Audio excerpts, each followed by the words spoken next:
It's a beautiful summer night in the city of Boston as the Red Sox continue their lengthy homestand. Tonight, they welcome the Minnesota Twins for the first of four. Hi again, everybody. I'm Don Orsillo, and welcome to Red Sox Baseball. Well, the Red Sox and Twins will meet 7 times during the regular season. They've already played 3 games, and that was earlier this season, April 23rd through the 25th, a series the Red Sox swept in Minneapolis. The Red Sox had great numbers in that series against the Twins. Cody Ross and Mike Aviles led the way in the series. They each had 2 home runs and 5 RBIs. Aviles, Pedroia, and Gonzalez all hit better than .400 in the series. Overall, in the 3 games, the Sox outscored the Twins 24-13. That series was at Target Field, and the Sox have been even better against the Twins here at Fenway. They are 10-1 against Minnesota at Fenway since the start of 2008.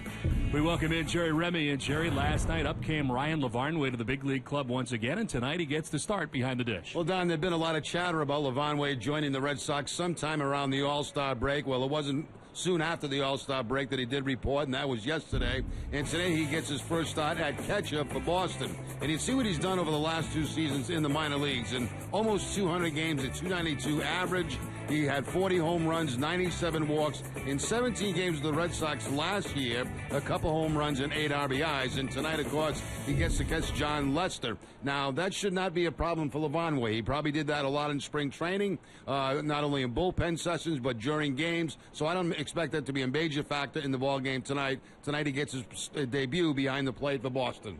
John Lester is indeed on the mound tonight for the Red Sox. He was improved last time out against New York. His numbers this season, he's 5-8, and in his career against the Twins, 1-3. We're back to talk a little bit about the Twins right after this.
And the Minnesota Twins. Hi again, everybody, and welcome back inside the broadcast booth. I'm Don Orsillo. Well, the Minnesota Twins are here. They are 13 games back and in 4th place in the American League Central, in behind the Chicago White Sox. Been a series of problems for the Twins throughout the course of the season. The biggest has been the lack of pitching. They really have struggled in virtually every category, near or at the bottom in the American League. The Twins got off to a 6-16 start in the season's opening month. That included an April team ERA of 5.64, and things have not gotten much better from there. Minnesota is last in the American League in nearly every major pitching category this season. They're only American League team to allow 500 earned runs, and they have struck out the fewest batters in the majors. Turnover has been a major problem for the Twins. On the current staff, Nick Blackburn is the only member of the starting rotation who began the season there. But certainly the Red Sox would like to take advantage of a Twins team that is not playing good baseball. Important to win this series, and it all starts tonight. On the mound for the Twins in Game 1 of the series will be Samuel Deduno. He's 2-0, wins against Kansas City, and last time out against Cleveland. We're back with the first pitch from Fenway right after this.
Dunkin' Donuts.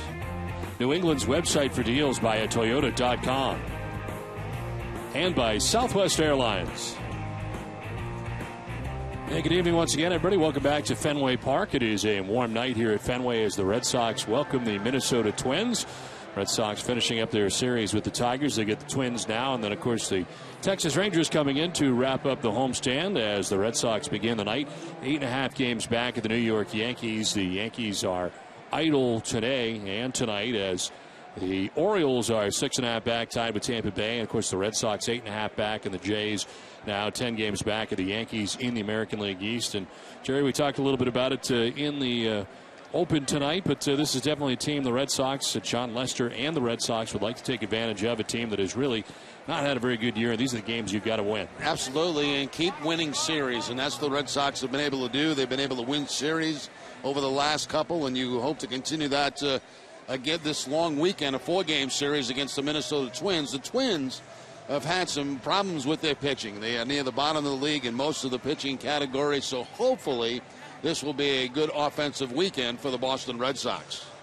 Rick Anderson, a very good pitching coach, of course, for the Minnesota Twins. They've had so many injuries to their starting staff tonight. Samuel Deduno is getting the start, and so far he's been pretty good, 2-0 with a 3.13 earned run average, and they're hoping that some of the guys that they have brought up can turn some things around. As we mentioned, they are 13 games back of the White Sox in the AL Central. One thing that has also taken place tonight, and you highlighted in the Open, Ryan LaVarnway getting the start behind the plate. How big a deal is that as he works with John Lester, who's still trying to figure it out this season? Yeah, it's hard to tell, Don, because, LaVarnway certainly has worked with him in spring training. He's caught him on the side, I'm sure, many, many times, possibly also in games down in Fort Myers, Florida. So, he's no stranger to John Lester. The question is, will they be on the same page on what John wants to throw in this game? And we'll find out really early about that.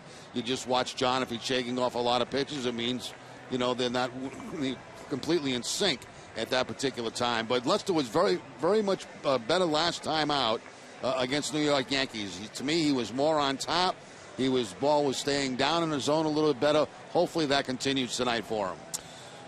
LaVarnway has caught Lester on 2 occasions, of course, both coming last year in his debut with the Red Sox, as he caught him on 2 occasions. And LaVarnway, of course, big part of the Red Sox in September. He was one of the bright spots in September for the Red Sox, even in the last game of the year. And certainly we thought we would see Ryan LaVarnway this season, and we finally do, as he is about to take the field with his teammates as the Red Sox take the field tonight.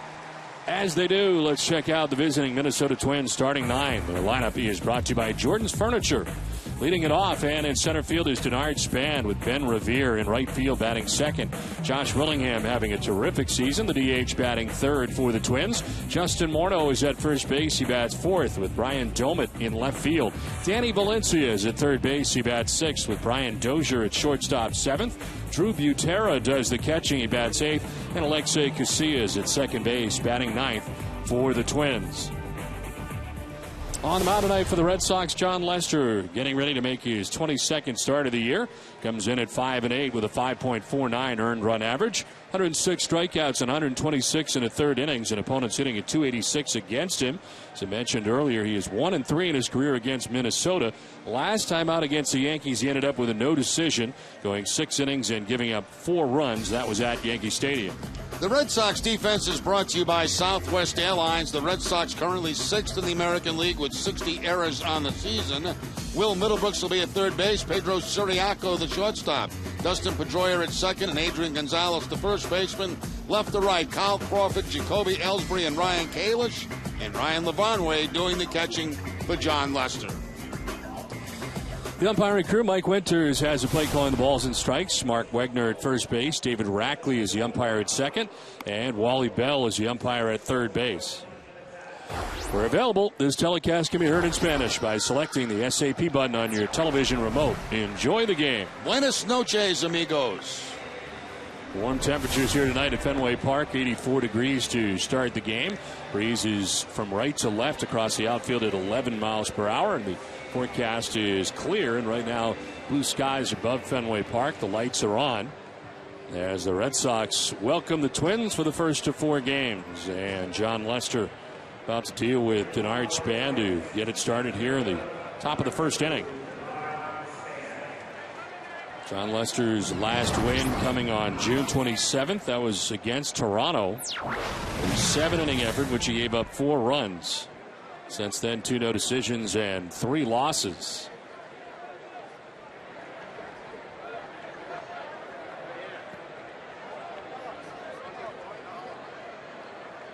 First pitch of the ball game from John Lester. He is in there for strike 1, and we are underway. Bernard Span at the top of the Twins order, hitting at .296, 3 homers and 33 runs batted in.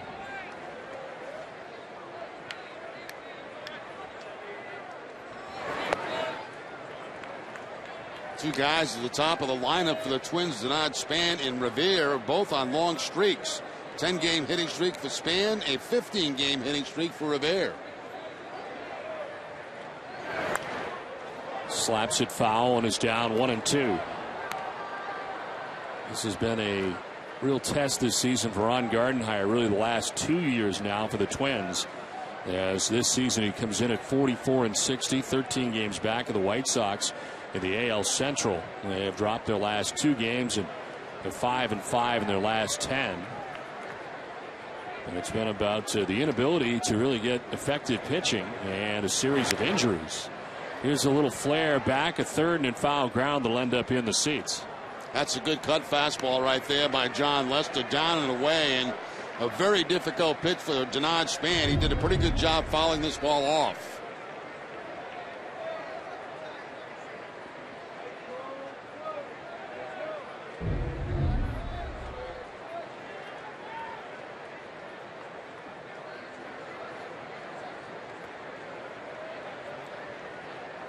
Span, a first-round draft choice of the Twins, 20th overall in 2002. And Lester taking too much time, and Span asks for time, gets it from home plate umpire Mike Winters. See the 10-gamer that Jerry mentioned. He's hit at .463 during the 10-game hitting streak.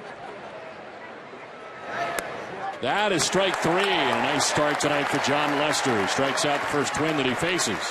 Now that again, the cut fastball from John Lester, this time down the middle of the plate. Starts it inside on Bernard Span and finishes right over the middle of the plate for the strikeout. Gets him looking.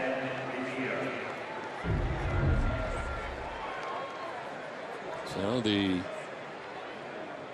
first K of the night for Lester. The K men and women out there with the first K. 1 out as Ben Revere stands in. The right fielder who, as Jerry mentioned, has had a pretty good season overall. He's got a 15-game hitting streak coming into tonight's action, and he's the recipient of strike 1. 319 average to go along with his streak right now. No homers. 20 runs batted in for the Minnesota right fielder. 0-2. Once again, the cutter. Once again, it's down and it's off the plate to the left-hander.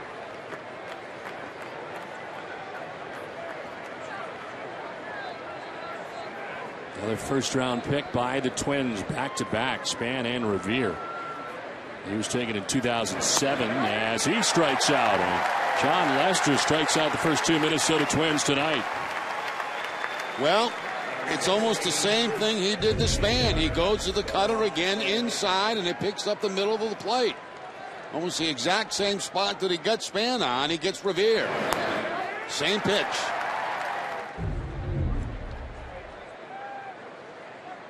Two down in the first for Josh Willingham, the DH for the Twins. 269, 27 homers, 79 runs batted in.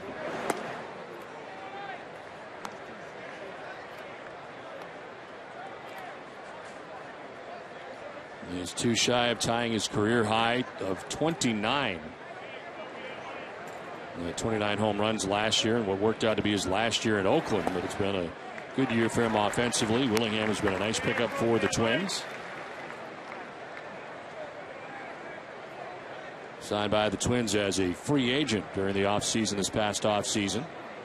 Twins are his 4th organization. Florida, Washington, and then Oakland, and really came into his own last year for the first time with the A's.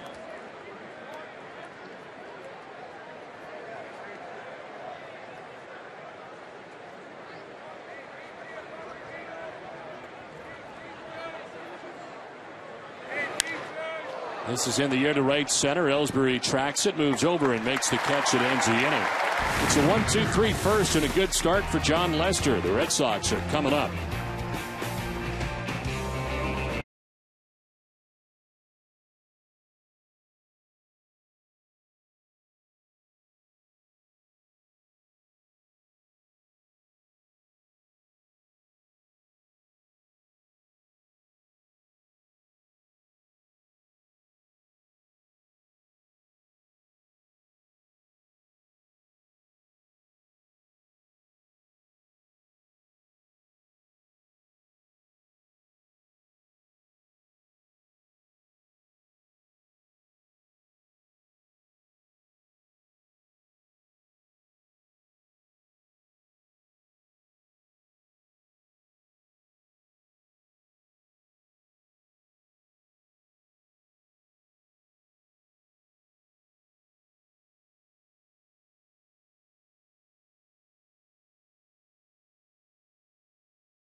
Starts to set here in Boston. The Twins going over in the first. Red Sox coming up, and they will deal with Samuel Dedeno, who gets a start tonight for the Twins.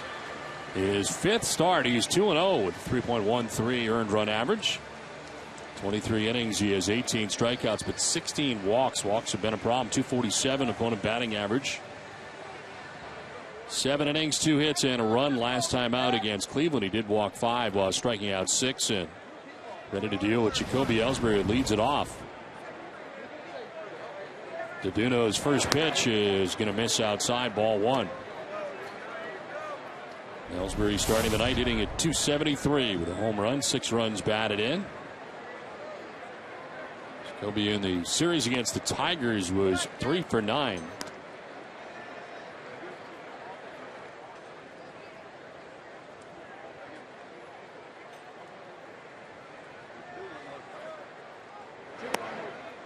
There's a strike for Dedeno, and it is 2-1. Dedeno has some major league experience with Colorado previous to this, and also San Diego before coming over to the Minnesota Twins. Driven to right. Ben Revere has room as he makes the catch in front of the warning track for the first out. Let's check out the Red Sox starting lineup. It's brought to you by New England Chevy Dealers. Jacoby Ellsbury just led off. He is in center field with Carl Crawford in left. Dustin Pedroia at second base bats third. Adrian Gonzalez at first base. Cody Ross, the DH. Ryan Lavarnway does the catching as he bats sixth. Will Middlebrooks at third base seventh with Ryan Kalish in right. And Pedro Siriaco at shortstop bats ninth. Carl Crawford in the 2 spot again tonight, hitting at .240. A couple of home runs and 5 runs batted in. Crawford with a home run here last night, part of a 1 for 5 night in the finale against the Tigers. He's got a 5-game hitting streak coming into tonight's action.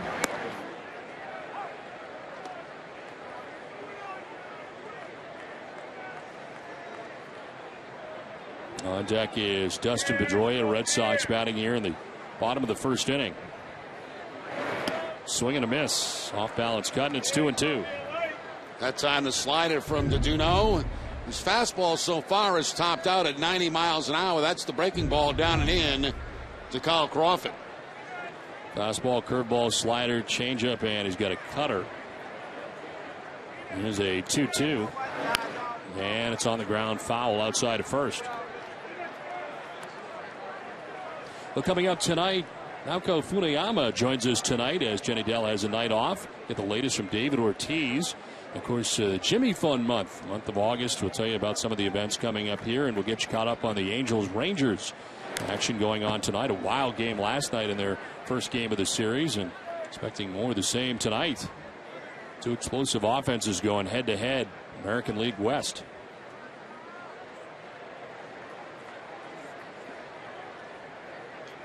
2-2 pitch.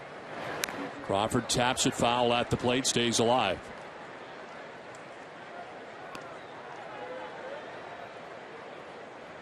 Eighth pitch of the at-bat coming up. Samuel Deduno on the mound tonight for the Twins.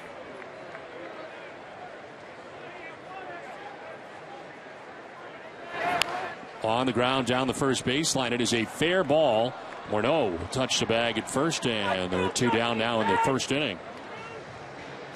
Let's take a look at the Twins defense. They're 8th in the American League. Danny Valencia at third base. Brian Dozier, the shortstop. Lexi Casilla at second base, and Justin Morneau at first. Left to right, Brian Domit, Tenard Span, and Ben Revere, and Drew Butera doing the catching for Deduno. 2 outs in the first inning, and that'll take us to Dustin Pedroia. Good look down the line at Pedroia, who takes a look at ball one downstairs. 265, 9 homers, 39 runs batted in for Pedroia. He's 2 for 11 in the series against the Tigers.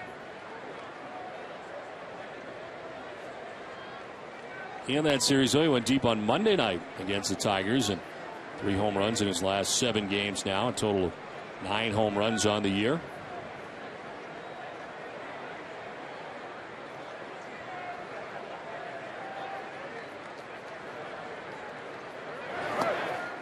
In the dirt outside, 3-0.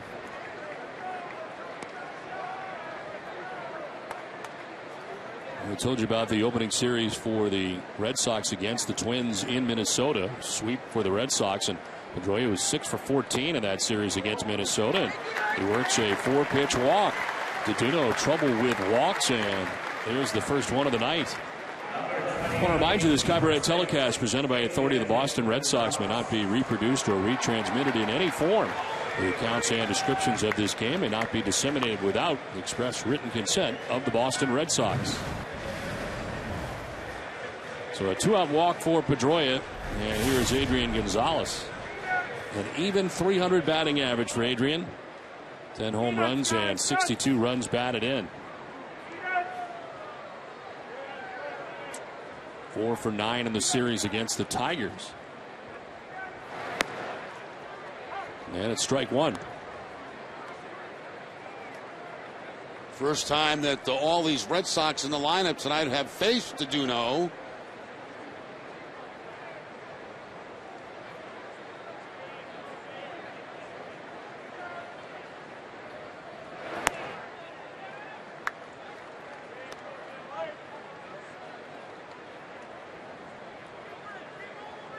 Adrian went a long time in between walks, but he has walked in each of his last 2 games. His first walks since June 24th against Atlanta. He went 29 games in between walks. Pedroia started and stopped at first base as Gonzalez takes a look at ball 2.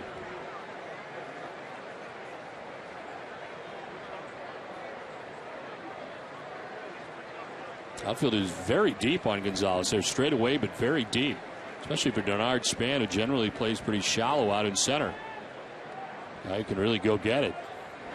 2-1 is strike 2, 2-2. Right now they're trying to keep that ball in front of him, make sure that the run does not score from first base on a ball that's headed toward the gap. There's the fastball in the outside corner for a strike against Gonzalez. Throw to first, and Pedroia's got to dive back.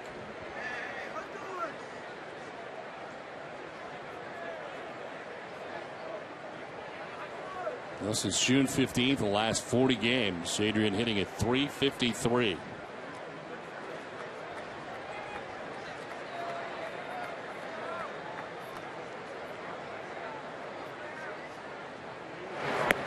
That'll miss, down and in, and it's a full count now to Adrian.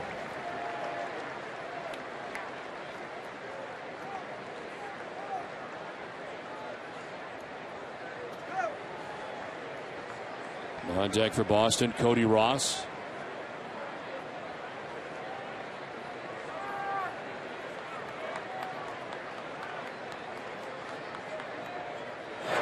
That'll miss, and it's back-to-back walks to Duno. Again, having trouble with walks, and here we go again for him as Ron Gardenhire and Rick Anderson look on. Back-to-back walks with 2 outs in the inning.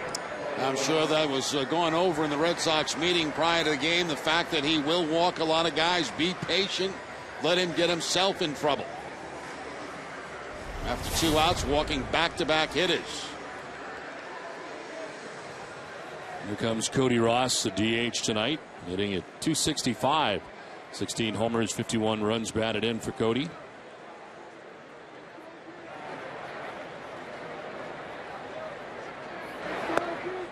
That's a strike over the outside corner. A 5-game hitting streak for Cody Ross, 6 for his last 19.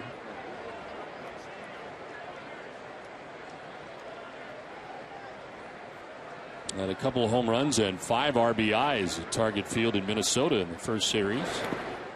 Butera does a good job of blocking that with his chest protector to knock it down, 1-1. Anticipating the ball in the dirt on the breaking ball. And just gets in a position right there, covers up all the holes just to block it.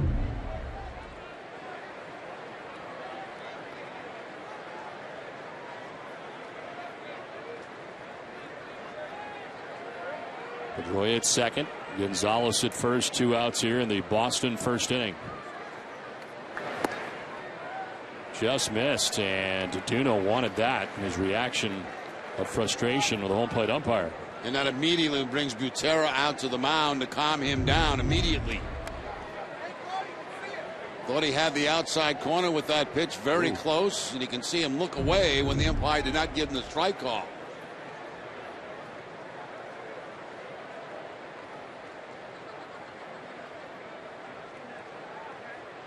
He has thrown 25 pitches, 14 balls, and 11 strikes. 2-1 is in the air, popped up left side of the infield. The shortstop Dozier will make the catch that ends the inning. So Duno works his way around 2 walks in the inning. We are scoreless after 1.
For the Minnesota Twins and the Boston Red Sox, game 1 of a 4-game series.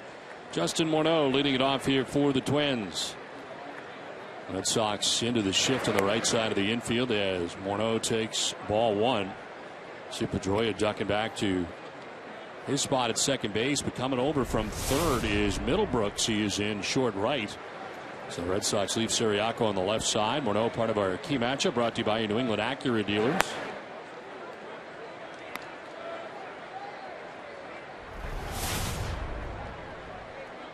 Five for 19, but 6 strikeouts from Morneau against Lester in his career. John Reddy with a 2-0 pitch. And the shift on right to Pedroia on the right side of the infield. And retired is Morneau. That worked out great. Defensively aligned for the Red Sox. One away. Yeah, that ball hit very hard by Justin Morneau, but right at Pedroia. They leave him at the second base position. One hop and plenty of time to get Morneau at first base. 1 out, 4 in a row retired by John Lester. And it brings up Ryan Doumit. Doumit at 285 with 10 homers, 49 runs batted in.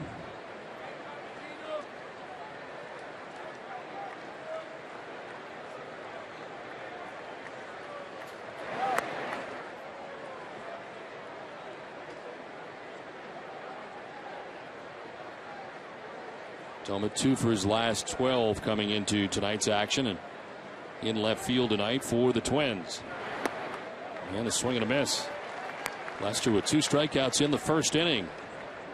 And both strikeouts coming on the cut fastball. Here's the cutter to the right-handed hitter, down and in. It's been a very good pitch for him in the early going.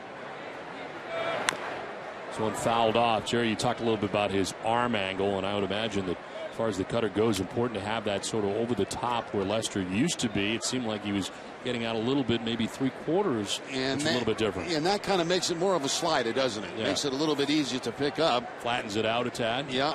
When you're over the top a little bit more, it's more of that little cut down and in that we're so accustomed to seeing from John Lester. Makes it so tough on right-handed hitters. 1-2 will miss inside.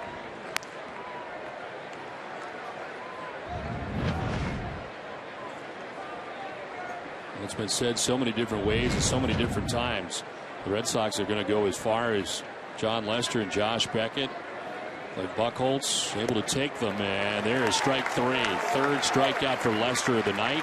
He's retired the first 5 Minnesota Twins. Well, Lester had 6 strikeouts in his last outing against the Yankees. That's the curveball to pick up his 3rd strikeout of the night.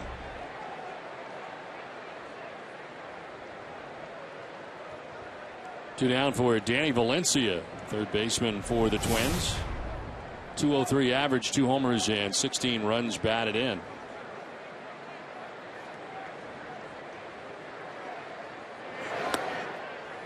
Strike 1 to Valencia. Well, Minnesota hitting at .264 as a team.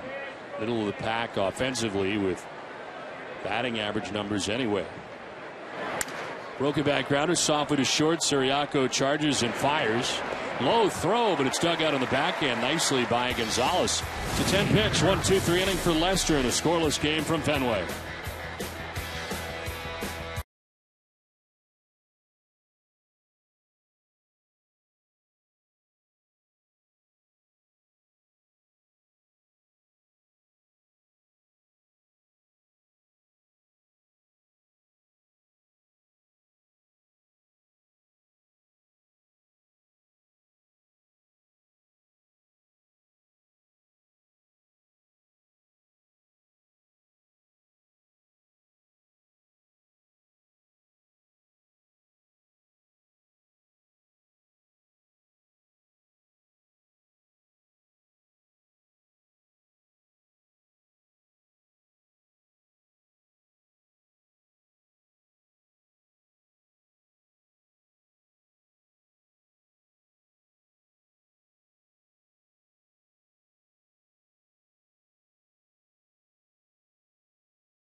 second inning. Zeros across the board for both teams. And Ryan Lavarnway standing in and taking ball one as that skips in.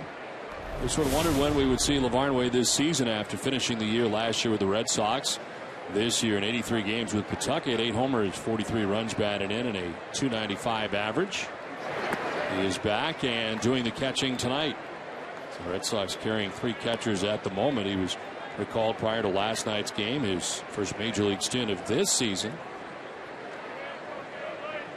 One of 4 All-Stars for the Pawtucket Red Sox, but the only one who actually participated in the game, as everybody else was up for the Red Sox at the time. And I guess if you had your preference of being in the AAA All-Star game or being with the big club, you'd prefer the big club. I think you'd pick this. He was the starting catcher in the International League All-Star game and ranked second on the Paw Sox in runs, hits, doubles. Is on the ground, is short on the backhand. Dozier pops up. Throw's going to one hop, but in plenty of time to get Lavarnway for the first out of the inning. Looks like he made that throw on purpose like that, too, thinking he had to get it there a little bit quicker than he had to. As he dives and from his knees, one hops it off the grass to his first baseman, Justin Morneau. Nice play by Brian Dozier, the shortstop. One out here in the second inning, and that takes us to Will Middlebrooks. Even .300 average for Middlebrooks as he takes strike one. 13 homers, 48 runs batted in for Will. He is third among AL rookies with the 13 home runs. Most home runs by a Red Sox rookie since Brian Daubach. Daubach with 21, Trot Nixon with 15 back in 1999. That'll tail down and away, and it's 2-1.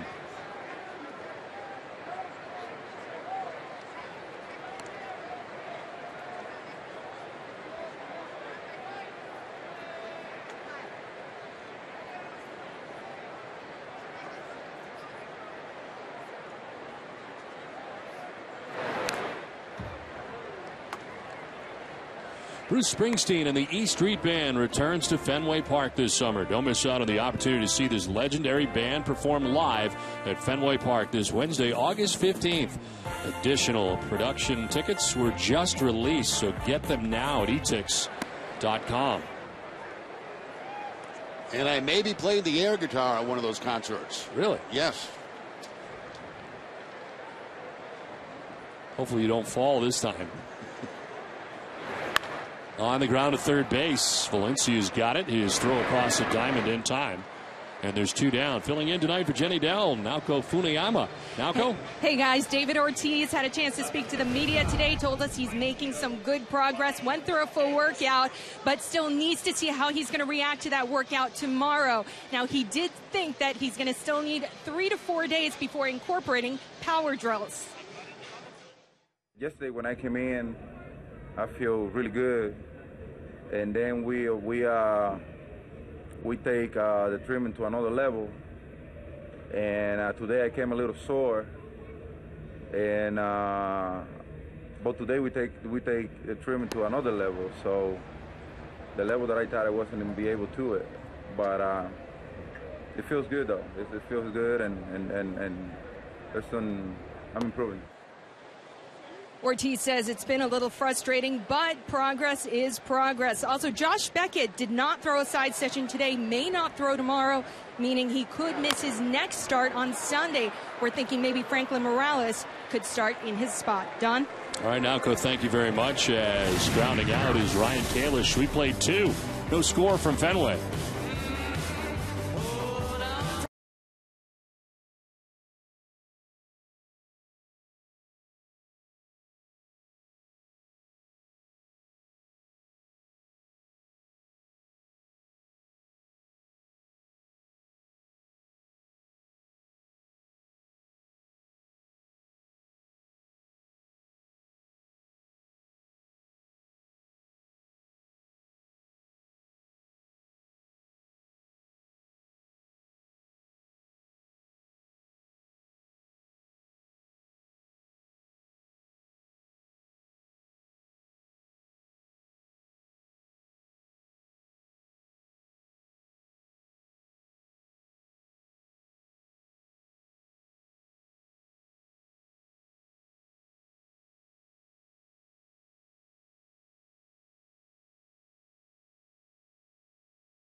On to the top half of the third inning, and it's the bottom third of the Twins order. Brian Dozier, Drew Butera, and Alexei Casilla featured in the inning for the Twins. John Lester has retired the first 6 Minnesota Twins tonight, 3 by way of the K. Fly out and 2 groundouts. This one off the glove of Lester and by the glove of Siriaco into center field. And Dozier is aboard. Looked like the deflection by Lester may be a good thing at first as it got closer to the Red Sox shortstop. It still gets by him and into center. Yeah, I agree with you, Don. I thought once it deflected right there, it was going to be an easier play for Siriaco, but it may have thrown his timing off a little bit as the ball gets by him and Dozier on first base with a single. Looks like he had to change directions. First hit for either side, and here's Drew Butera. .230 average, a home run, 4 runs batted in.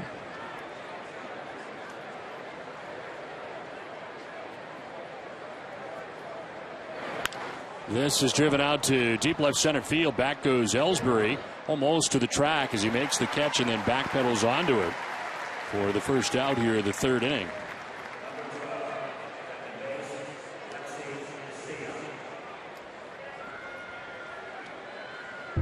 Big news, Red Sox fans. When the Sox score, you can score. Just watch the game at your favorite bar or restaurant that has a Budweiser Draft Rally Tap. The Budweiser Rally Tap is a new interactive tap handle that follows the action in real time. Any inning the Red Sox score, the tap lights up and giveaways begin. Visit NESN.com/BudTap for more information. 1 on, 1 out for Alexei Casilla. So I want to talk a little bit about some of the things that Naoko Funiyama covered last half inning, and I guess we'll start with David Ortiz, and David ramping it up a notch, but does not sound like he is close to ready. It sounded today like he was 50 or 60%, which is certainly not good enough to where he needs to be. Now, I was watching him today. He was working out down the right field line, doing a bunch of agility drills. He did some straightaway running, nowhere near at 100%.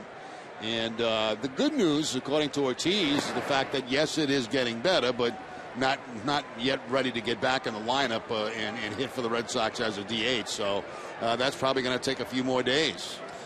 The next thing is Josh Beckett, and it seems to me Beckett will not be making that next start from it doesn't sound that way. If he did not throw on the side today and possibly not tomorrow, it looks like he's going to have to skip a start. Then they're going to have to decide whether to put him on a disabled list or not. And it would make perfect sense now. The Red Sox have Craig Breslow, another lefty in the pen, to slide Franklin Morales back to where he was, perhaps, or... Go ahead. You're a genius. I mean, do you think I got it all figured out? I think you got it all figured out. Well, you never know. I mean, just when you think you've got it figured out, you really don't know. You never know. You don't know, but that would be the game plan, I would think, right now. 1 out, 1 on. Alexei Casilla waiting on a 1-2 pitch. In the dirt, and it is 2-2.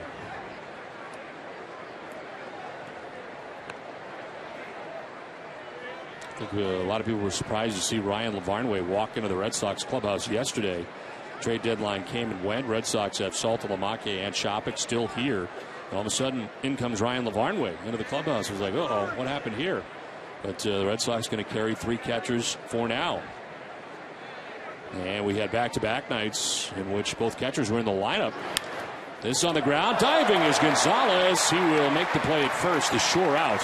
He took a look at second, a little bit of a bobble out of the glove, and then realized his only play was at first. He grabs the second out of the inning. Yeah, probably would have been too big of a risk to go to second base after he has to dive. You'll see him dive here, and then when he goes for the baseball right there, didn't get a good grip. Comes out of the glove. So what do? You take the out at first base. And the Twins get a man in scoring position at second with 2 outs. Nice play, though, by Gonzalez, diving to his right. So in a scoring position goes Dozier at second base. 2 down for Denard Span. He struck out looking in the first inning.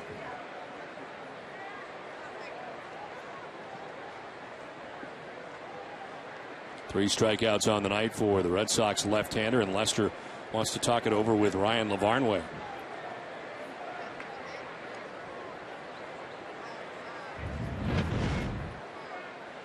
Well, if you do go with 3 catchers, you do have the opportunity of sliding another one of the catchers in as a DH without risking anything, as Bobby Valentine did on 2 occasions this past week against the Tigers, in which Shopik and Salta Lamaki were both in the starting lineup.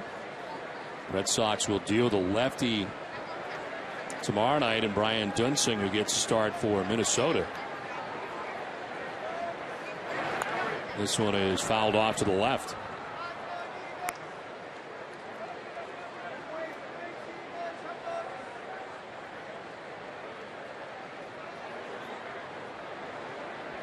Lester 5-8 coming into tonight's action, 5.49 earned run average. Cody Ross marking his batting gloves.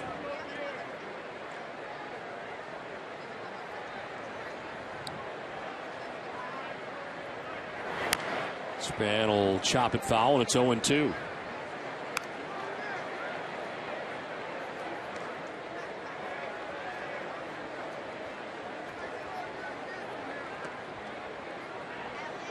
Span, a strikeout victim in the first. He went looking, and only 1 hit first time through for the Twins. A single by Dozier to begin this inning. Stands at second base with 2 outs.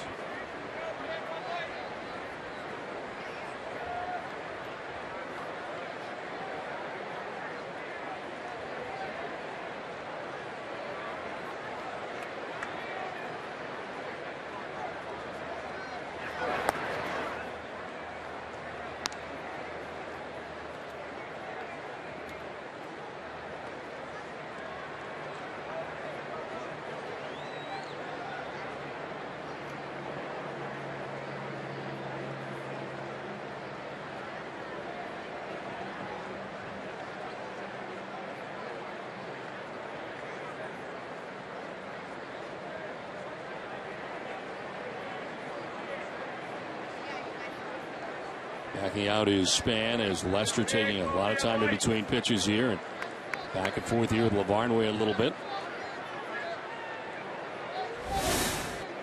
2 outs and runners in scoring position. Span, a .324 hitter. Lester being very careful in dealing with him. 1-2 is away. 2-2.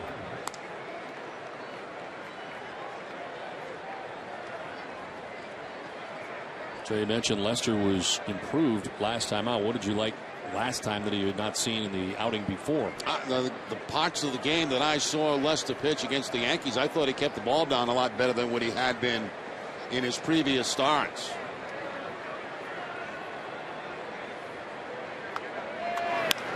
This is a fair ball and a base hit down the right field line. Around from second comes Dozier. He will score. The throw goes to second, and it is late. It's an RBI double for Denard Span, and the Minnesota Twins jump on top 1-0. Now Span gets a fastball inside and hooks it right down that first base line. Hitting streak now at 11 games. There's the fastball down and in. Everything had been away previous to this pitch, and Denard Span was ready for it. Bounces off the wall to Cody Ross. The 2-base hit for Span and the 2-out RBI for Span. Up to an 11-game hitting streak now for Span. And an RBI, picks up his 34th RBI of the year. 1-0 Minnesota. He's now got 28 doubles, tied for 6th in the American League with Adrian Gonzalez. As Lester backs off, looks him back.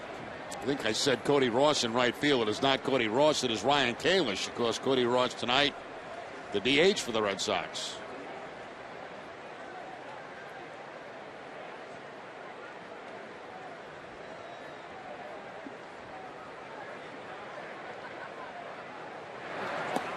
Revere takes the strike and is down 0-1.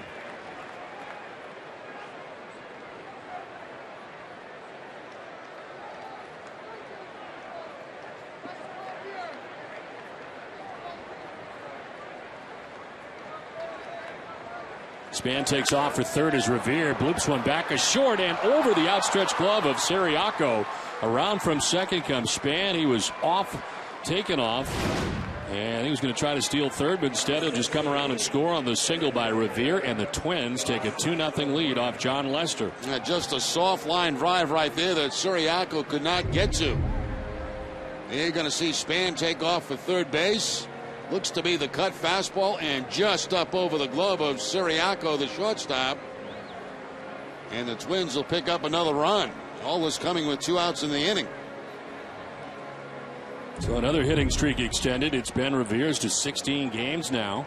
359 with a base hit and an RBI.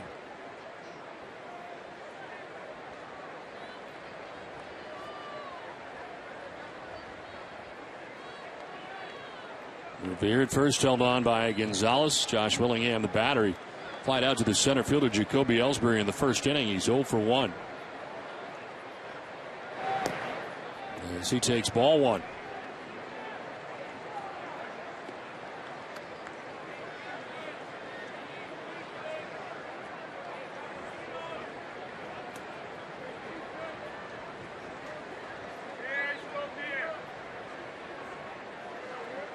One thing about the Twins, they will run. They are second in the league in stolen bases.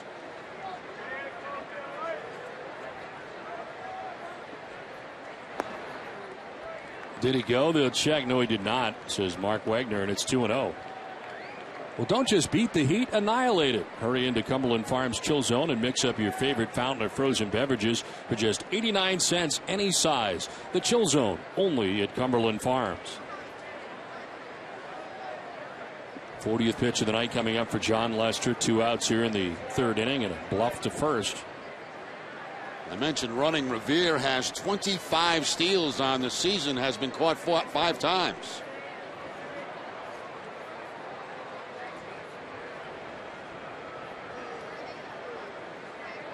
Takes off as Willingham pops it up into shallow right. Pedroia ducking back. Kalish coming in, still coming, and he will make the catch.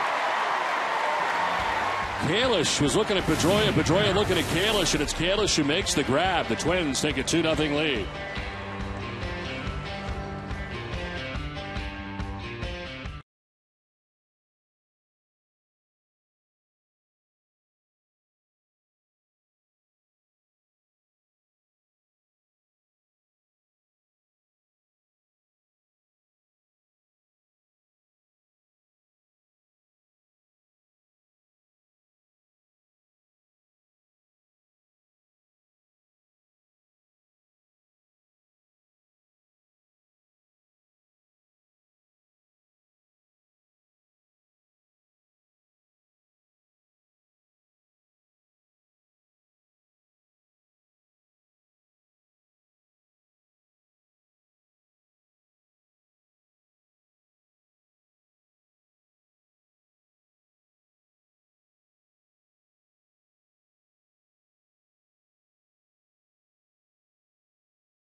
After the third inning, it is the Twins who get on the board first tonight. They lead it 2-0.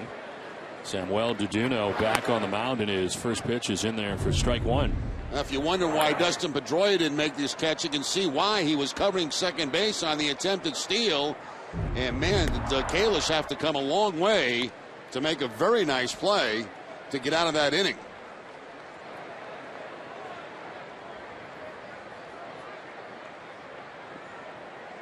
One pitch. That'll miss inside. It's 2-1 to Siriaco. A .342 start to his Red Sox career. He's had some very timely hits. No homers, 10 runs batted in. Chops one to third with Valencia in on the grass and throw across for the first out of the inning.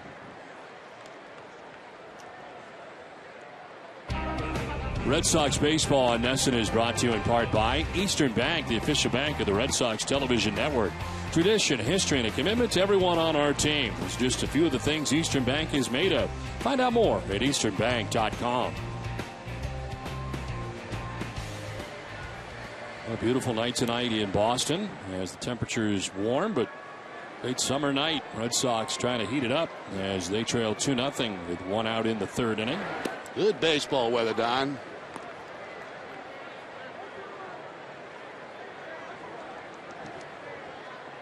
Five in a row retired by Duduno.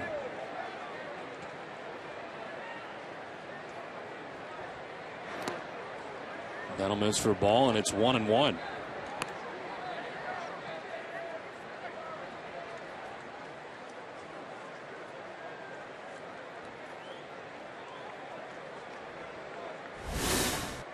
On deck is Carl Crawford. He grounded out his first time up.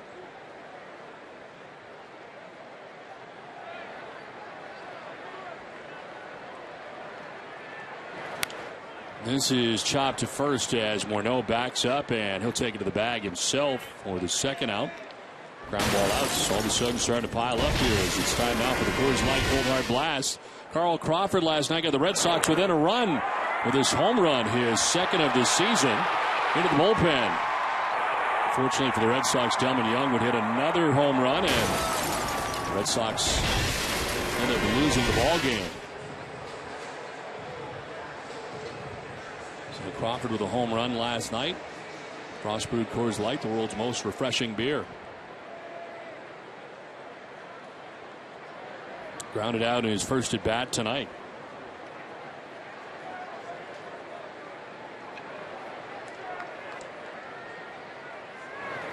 Swing and a miss for Crawford, and Carl is down 0-1.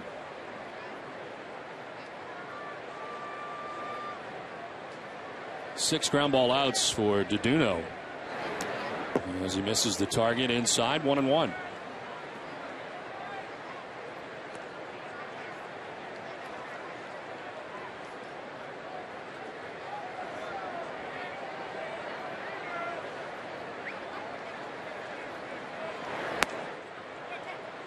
Did he go? They will check. No, he did not, says Wally Bell.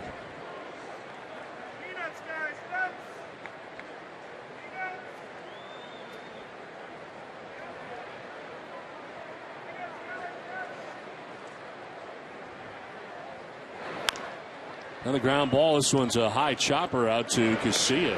And a 1-2-3 third inning for Duduno. We played three from Fenway. It's 2-0 Twins.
Minnesota Twins with a 2-0 advantage.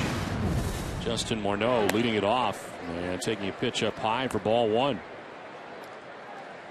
Morneau, his first time up, grounded out to second base.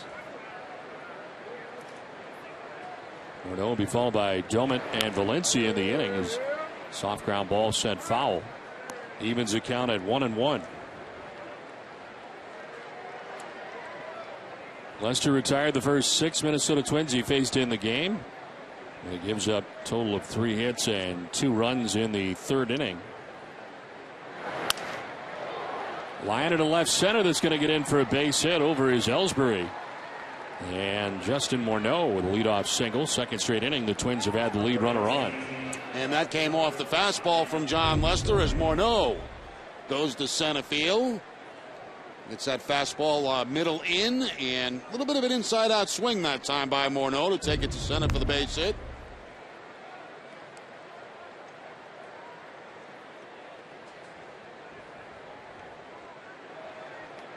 Here's Ryan Domet, who struck out swinging in the second inning.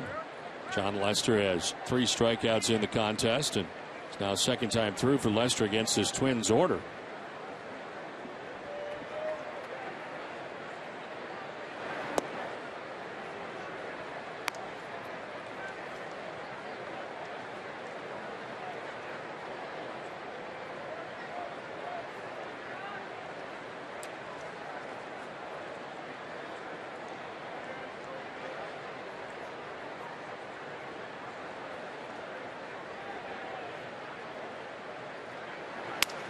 Sounds like a broken bat, grounder to short. Siriaco to second for one, on to first, and a nice stretch and nice dig out there by Gonzalez. Double play turned by the Red Sox. 2 outs now in the top of the fourth. Nicely done. Adrian again at first base. Yeah, very quick, both at shortstop on the feed to Pedroia, and then Pedroia quick on the turn at second base to complete the double play. Los Gonzalez putting the finishing touches on it with the stretch. So 2 down here in the fourth inning. Per usual, you're more excited about the middle infielders. Don't you just love double plays? I mean, don't you just love double plays? I'm talking about Adrian. You're talking about the middle infielders. Somehow it always goes back to second base. I don't know why that is. The pitch is outside. I think I'm fair and balanced. I really do. Okay. I do. But I have a soft spot in my heart for second baseman and shortstop. You can understand why. Valencia grounded to short in the second. As a matter of fact, we're probably the only TV game around the country that when we give the defense, we give the infield first, and then the outfield, and then the catcher. It is different. Why do you start with the infield, just out of curiosity? This is not really we, because I don't do the defense. You do the defense. I've always felt like it's the first line of defense. Good point. And I played second base. So we get back to that. Yeah, you should start with the second baseman every night, not go left to right or third to first. From second, that's second base tonight is, and then go ahead and tell everybody else. The rest of the field filled in by other people. There's a lot of things we do that other people don't do. Yes, there across the country. I would agree with that. Last play-by-play man to wear eye black during the day. Can't ever recall seeing that before. How many other announcers do the sprinkler? Middle of the game. Is on the ground foul. And the other color analysts take Ask Jerry questions in the middle of a game. And in rain delays. It's all original stuff. Very dangerous. Very dangerous. It is very dangerous. Well, we hope you enjoy.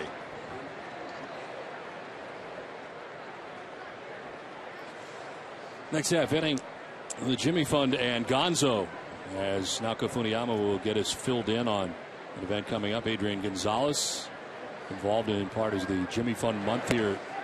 Fenway, there is strike 3, 4th strikeout for John Lester. We have played 3.5, 2-0 Minnesota.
I'm Don. This is Jerry.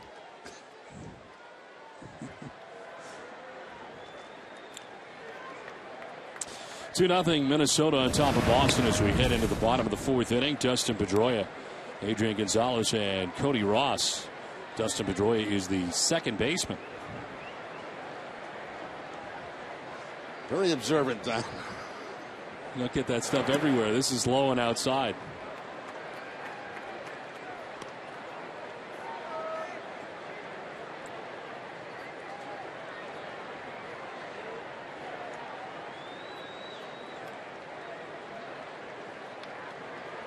Duno has walked 2 through the first 3 innings. It's a strike over, and it's 1-2. Second time through here for the Red Sox against Duno. So what kind of adjustments the Red Sox can make against a guy they have not seen in the past. First time through, he is not allowed a hit tonight. To right field, Ben Revere makes the catch for the first out of the inning as we check back in with Nowco. Hey, Don, August is the Jimmy Fund month for the Boston Red Sox, and Adrian Gonzalez is actually getting involved by hitting home runs. It gives his at-bats some different meaning.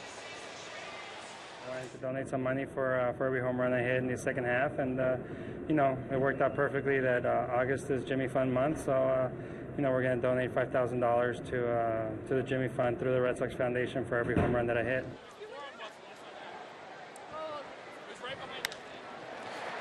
He's got 4 home runs in July, so that's $20,000 so far. Don? All right, Nowco, thanks very much. He is headed to second here. Not a home run this time, but a double, and the first Red Sox hit of the night. And a nice job going to the opposite field by Gonzalez to get this pitch. It's going to be away on the outside part of the plate, down and away, and that opposite field swing by Gonzalez. Well, let's hope he goes on a home run tear this month and puts up a lot of money. They're starting to get that home run swing back again. It's up to 10 home runs on the year. That double, incidentally, for Adrian Gonzalez puts him at third in the American League, tied for third. With Brantley and Kinsler now, as well as Robinson Cano.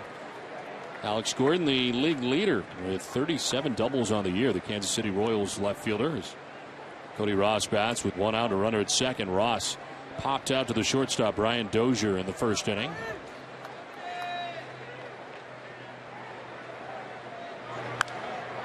Pop it up again. From third comes Valencia, and he'll make the catch. A little tiptoe on the back of the hill. 2 down. Beth Israel Deaconess Medical Center, the official hospital of the Boston Red Sox, is celebrating Fenway's centennial with 100 pitches for good health. Sign up for your daily health tip and then tell us what you do to stay healthy at NESN.com/BIDMC. You'll be entered to win a NESN Healthy Prize Pack. 2 outs in the inning with Gonzalez at second. Ryan Lavarnway, the batter, grounded out to shortstop in the second inning.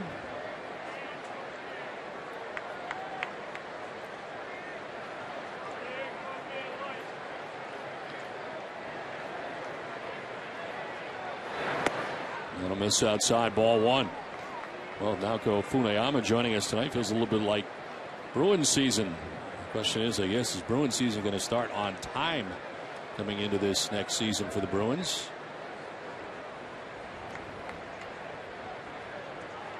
1-0 is inside, 2-0. Now, later on in the show, I understand that Naoko spoke with Tuukka Rask earlier today. Yeah, Andy Brickley was in the booth last night, and you were asking about that. Yeah. I was unaware that there was a labor dispute going on in hockey. Could be a similar situation where they go into the season and miss some, like the NBA did, and then try to catch up and play more games. And certainly the NHL is pretty tough to play more than a couple times a week. And it'll be interesting to watch. Beautiful shot tonight.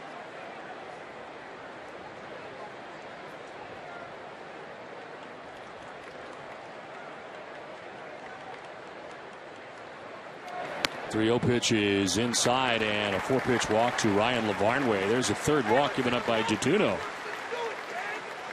Dunkin' Donuts is proud to give back at every Red Sox home game. Dunkin' Donuts hosts a nonprofit children's organization. Thousands of kids have had the chance to catch a Sox game thanks to Dunkin' Donuts. Tonight we welcome members of the Saugus YMCA camp in Saugus, Massachusetts. Dunkin' Donuts committed to the community.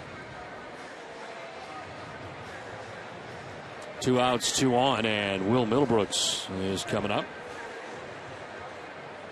Will grounded out to third base in the second inning.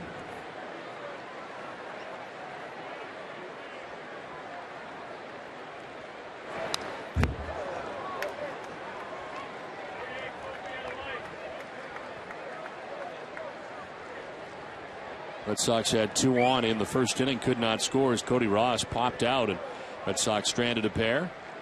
Then Duduno would retire the next 9 Red Sox in a row. And it is 2 on with 2 outs here in the fourth now, and a chance for Middlebrooks. Fouls it off and is quickly down 0-2. A little bit of a hanger right there for Will Middlebrooks. Breaking ball right over the heart of the plate, but foul straight back. I think he'd like to have that one back again.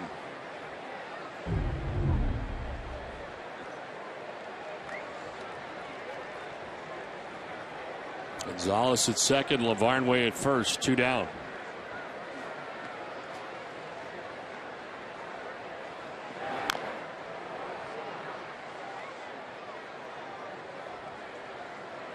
Watch Boston Sports Live, a live interactive sports show hosted by Chris Gasper 3 times a week at noon on Boston.com.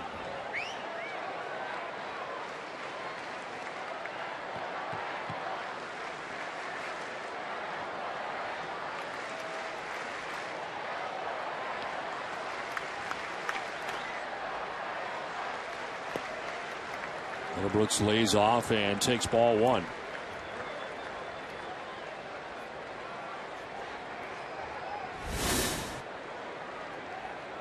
Ryan Kalish waiting on deck here in the bottom of the fourth inning.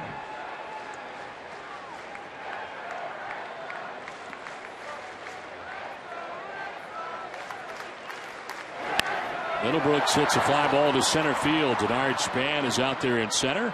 He'll make the catch. It ends the inning. The Red Sox threaten but do not score. It's 2-0 Minnesota at the end of 4.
Bank, listening, guiding, and being there for kids in need. That's what Eastern Bank and Adrian and Betsy Gonzalez are made of, which is why we've teamed up to support youth mentoring programs throughout Massachusetts. To find out more, go to easternbank.com/Adrian.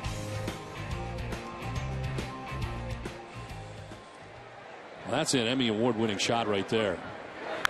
As this one is grounded, a fair ball on the third base line, kicks off the boxes to Crawford, and into second base standing goes Brian Dozier.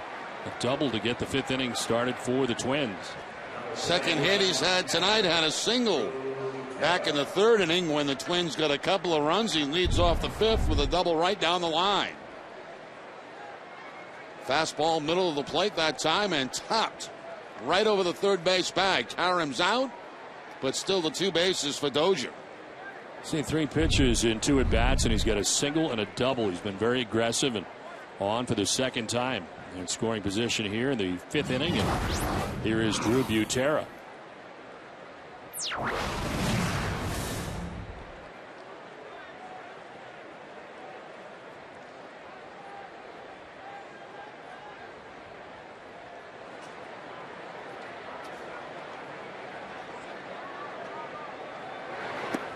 Down and in for ball one.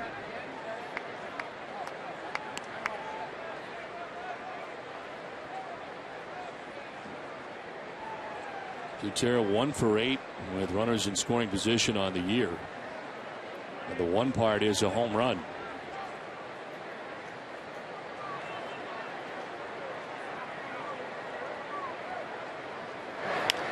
Grounded up the middle as Siriaco will go to first for the out as Dozier takes third base.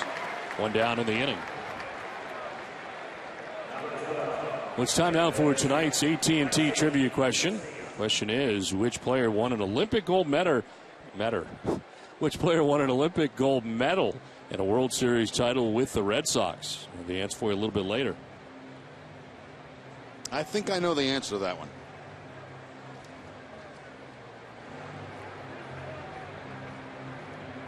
Well, the Red Sox down 2-0. Looks like they're going to pull the infield in, working on the number 9 hitter, Casilla. And always the possibility of a squeeze play with 1 out in the inning.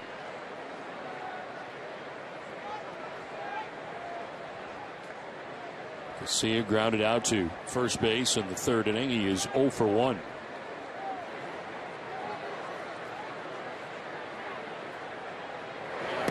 Swing and a miss for strike one. That's a big swing right there from the number 9 hitter. No squeeze put on in the first pitch.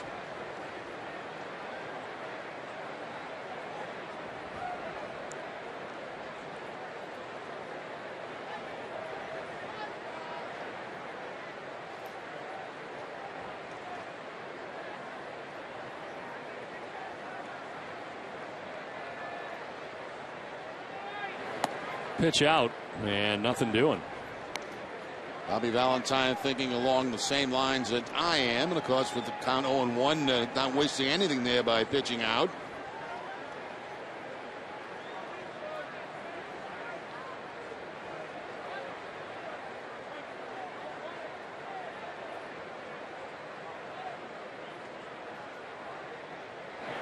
Swinging away and grounded it foul. 1-2. Well, tune in tomorrow morning at 6:20 and catch Curt Schilling talking with Dennis and Callahan about all things baseball and his upcoming Red Sox Hall of Fame induction tomorrow. All starts tomorrow morning at 6 here on Nesson and on WEIFM 93.7.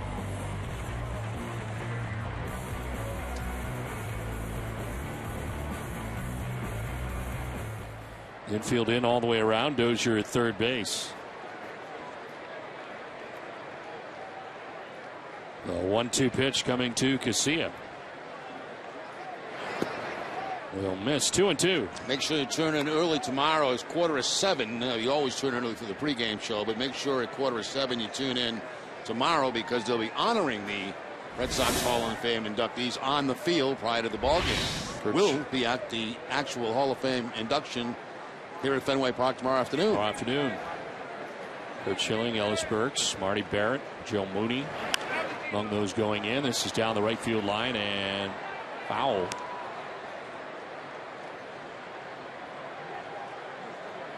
Well, you have to go because you are a member of the Red Sox Hall of Fame. Not only do I have to go, I want to go. Right. I find it's an honor and privilege for me to be a member of the Red Sox Hall of Fame, and Are you going to be wearing your Red Sox Hall of Fame jacket tomorrow? I can't find it. I heard that. That's why I asked. It's kind of like the Masters jacket. Yes, I can't find lost it. I mean, how do you do that? If you win the Masters, I know. I mean, do you know where the green jacket is? No, I really don't.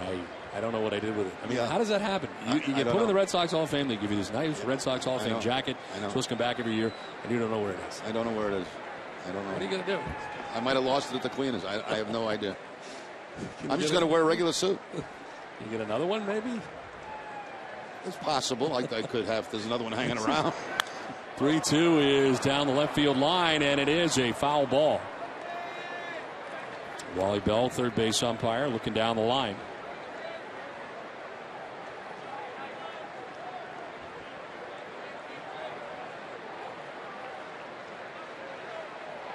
The meeting at the mound here. Well, for every Red Sox game that goes into extra innings or the Sox earn a save, CVS Pharmacy will make a donation to Boston Children's Hospital towards their $25,000 donation this season. You are emceeing the event tomorrow here at Fenway Park, and I believe Tom Caron also will be asking the questions of the inductees. I'll be doing the interview. I like that format. Yes, seems to work. It's much better than get up there and have to make a speech. I think this is the 5th time we've done it. 3-2. Here's a broken bat grounded to short. Siriaco looks the runner back at the infield in. Throws out Casilla, 2 down. Now big out for John Lester there. Goes to the cut fastball. Gets the broken bat. Gets a slow ground ball of Siriaco, who's playing in. And they are not going on contact. So Siriaco goes to first base to get the second out of the inning.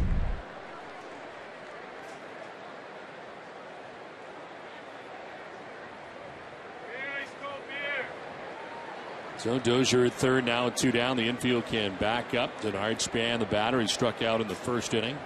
Doubled and scored in the third inning.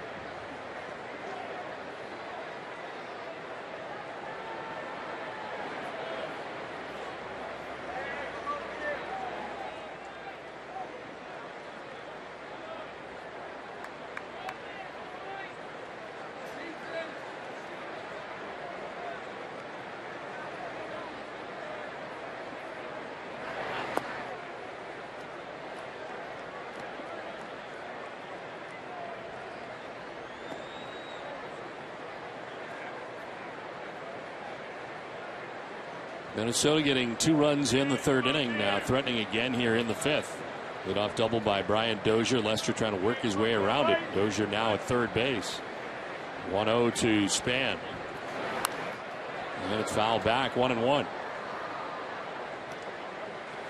Well, this Friday and every Friday home game, join TC and Matt Stairs on Yawkey Way for Friday Night Fenway, presented by iParty.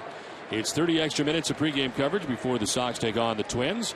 Get you ready for Game 2 of the series as Felix DuBrant goes for win number 11. Friday Night Fenway, presented by iParty. Gets the night started at 5:30, live from Yawkey Way.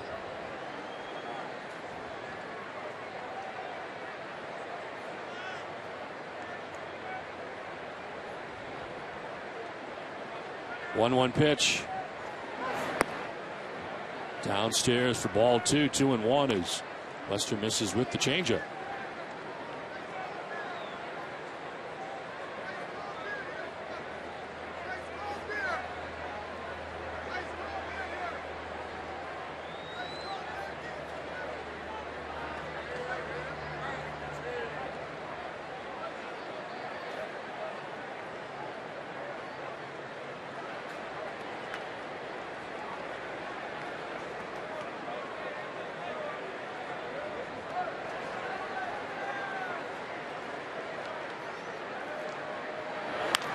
On the ground right side, Pedroia's got it. On to first for the out, and Lester gets out of it. Leadoff double wasted for the Twins. We're halfway through this one with Minnesota on top 2-0.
Leading it off for the Red Sox, Ryan Kalish.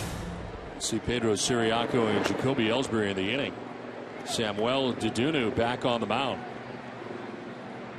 He's given up 1 hit through the first 4 innings. He has walked 3 batters. Kalish looks at ball 2, 2-0. 35 balls, 33 strikes for Dedunu.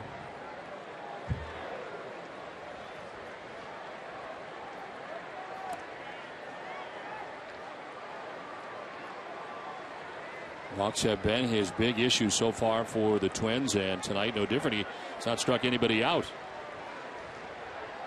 3-0 pitch. That is called a strike, 3-1.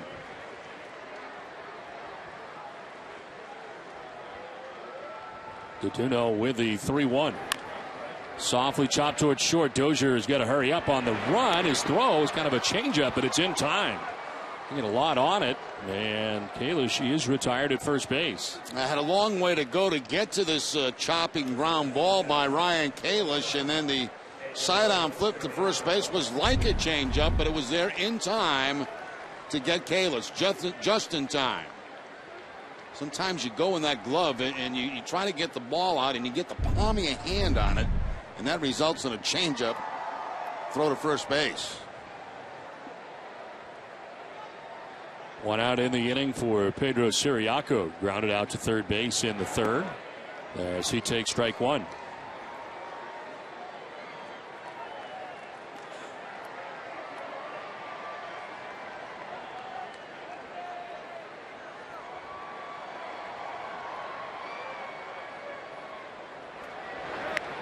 Swing and a miss, and a pitch down and away.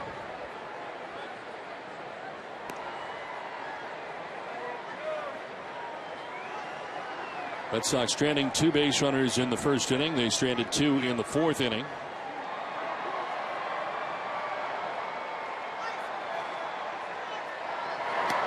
Siriaco almost getting hit on a pitch inside, 1-2.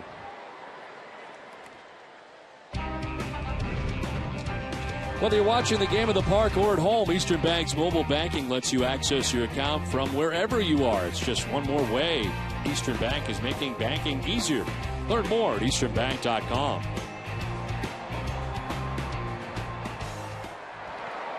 In the dirt outside, count evens at 2-2. You probably didn't see that shot, Don. You were reading the promo, but they had a nice shot of a plane coming right in front of the moon. It was beautiful. Sorry I missed it.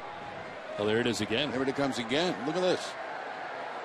Looks like a 737.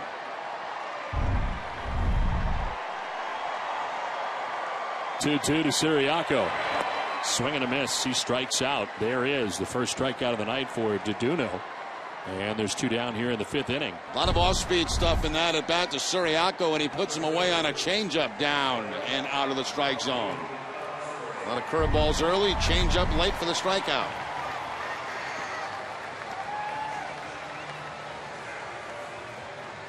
Two outs in the 5th inning. Jacoby Ellsbury coming up 0 for 2s. Fly to right and grounded out to first base.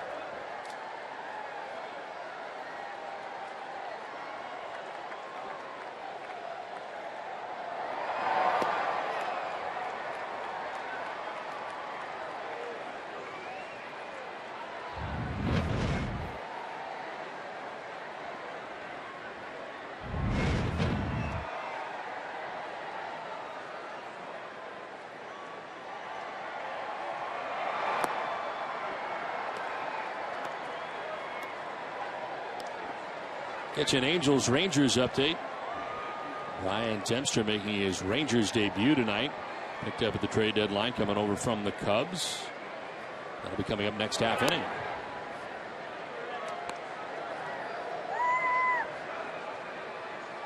'80th pitch coming up for Samuel Dedunu. Carl Crawford waiting on deck.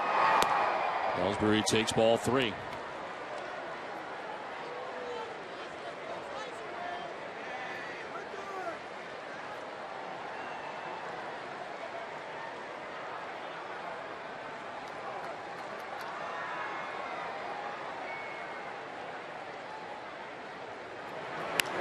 Grounder foul towards the photographer's well and into it. Full count now to Ellsbury.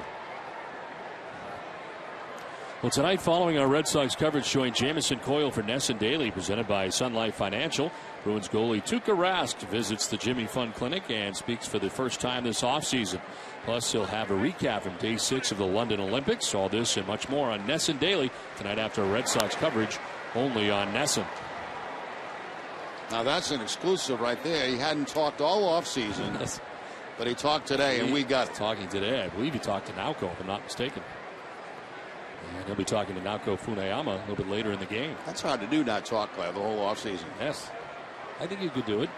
I could probably do it. We go well into November without saying anything. 3-2 is on the ground right side. The Seal will throw to first for the out. That ends the inning. It's a 1-2-3 inning for Taduno. It's 2-0 Twins.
A 2-0 lead over the Red Sox as back to the hill is John Lester to begin inning number 6. Ben Revere in on the left side, and he takes a pitch down low for ball 1.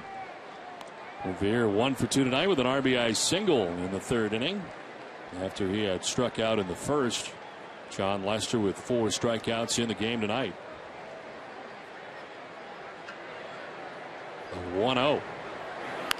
Bunt try, and it's bunted too hard to second base. Pedroia will turn it into an out, and turned into kind of a ground ball. Sharply hits a Pedroia coming in at second base. He bunts it too hard. 1 away. Yeah, pretty good idea, dragging the ball down through the first base side, but it was too hard, as you can see, and he's just I tell you what, he could have been called out for being out of the batter's box. Ideally, what you're trying to do on those drag bunts is try to bait the first baseman into making the play. Then it's just you against the pitcher racing for the bag. 1 out for Josh Willingham as he takes strike 1.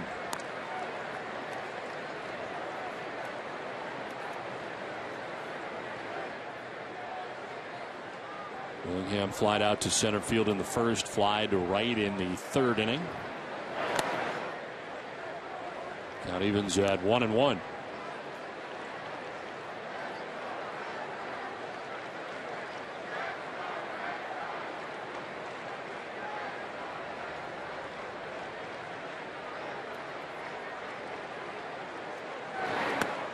That's a strike. 1-2. Lester has not walked anybody tonight. He's allowed 5 hits and 2 runs.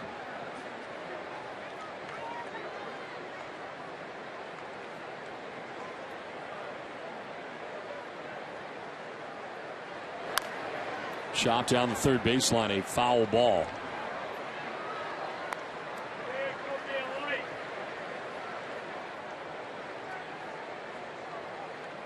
Willingham tied for 6th in the American League in home runs with his 27 coming into tonight's action. The American League leader is Adam Dunn, the White Sox with 31 home runs, and it's the Major League leader as well.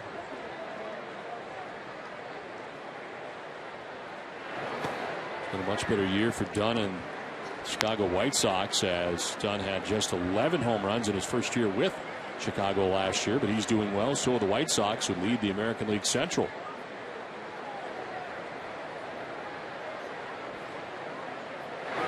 Swing and a miss. Willingham strikes out. 5th K of the night for John Lester. 2 down.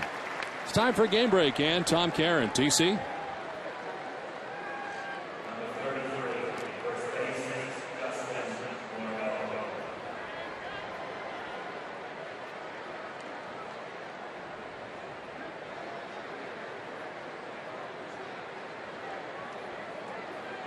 All right, TC, thanks very much. Will the Red Sox get a chance to see the Angels next time out on the West Coast, as the Red Sox head out to take on Oakland and Seattle once again, but they will also play the Angels in our first look at Trout. And we've seen Trumbo before, but the combination of Trout-Trumbo, which have been incredible this year for the Angels.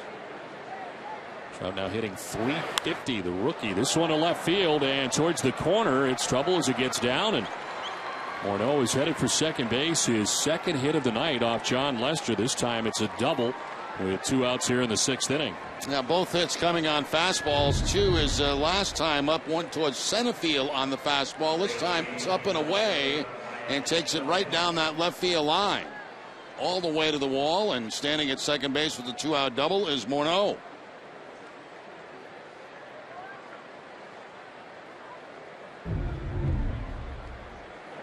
th double of the year for Morneau. Comes Ryan Domit, who has struck out tonight and had the misfortune of grounding into a 6-4-3 double play. He's 0 for 2.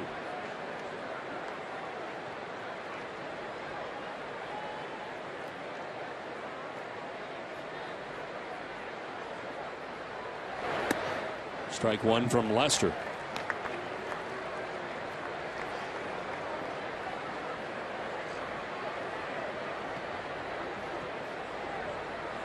Next half inning, as we just talked about moments ago, Malco caught up with Tuukka Rask. We'll hear that next half inning. This is down the first baseline and by the dive of Gonzalez. Here comes Morneau around from second base, and he will score the 3rd Twins run of the night. Minnesota takes a 3-0 lead. All of this coming with 2 outs in the inning. That looked to be a changeup from John Lester away from Domit. And that's well off the plate. I mean, my goodness.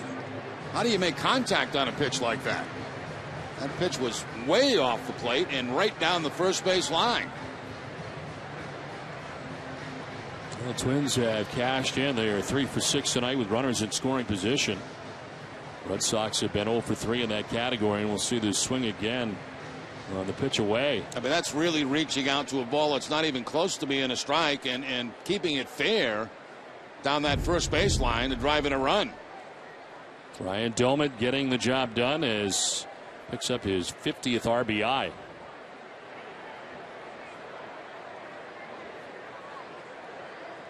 Danny Valencia, 3rd baseman for Minnesota, looks at strike 1.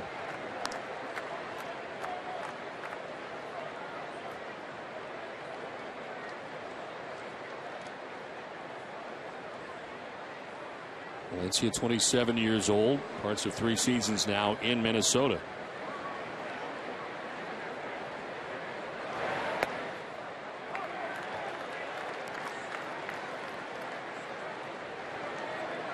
Valencia so far this year with only 2 home runs after connecting with 15 a year ago. 15 homers, 72 runs batted in his first full season in the majors.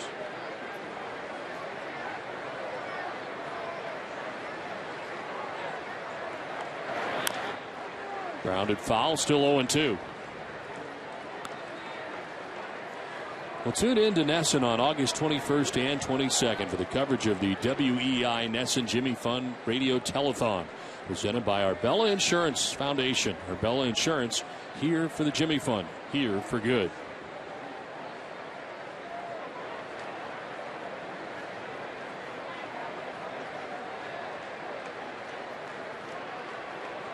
The Angels will be here for that Jimmy Fund Radio Telethon here on the 21st and 22nd. 3-game series between the Red Sox and Angels as part of that homestand. 0-2 pitch is fouled at the plate. Looked like that hurt.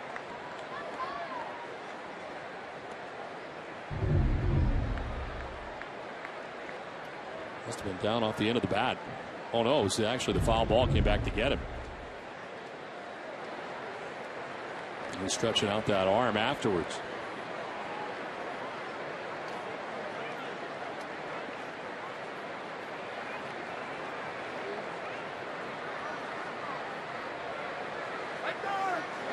Valencia strikes out as Lester stays out there. The Twins get a run and lead it 3-0 after 5.5.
As we head to the last half of the 6th inning, Red Sox have work to do, trailing 3-0 to the Minnesota Twins tonight.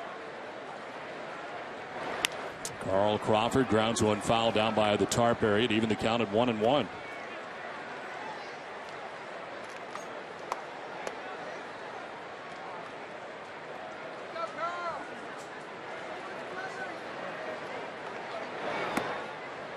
Duno missing down and in, and it is 2-1 to Carl Crawford. One hit allowed by Duno so far tonight. He has walked 3 in the game. There's a ground ball right side. Casilla at second base. Throws out Crawford for the first out of the 6th inning. So this has been very frustrating for the Red Sox so far tonight. It certainly has. One hit on the night for the Boston Red Sox. They've had a few walks, a few base runners, but have not been able to put anything together yet against Duno. Dustin Pedroia has reached against Duno. He walked in the 1st inning, lined out to right in the 4th.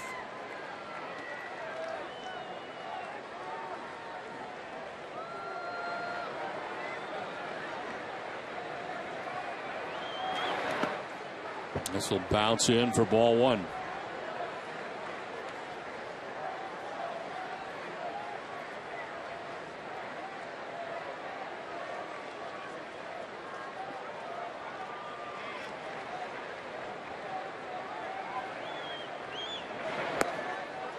In there for a strike, 1-1.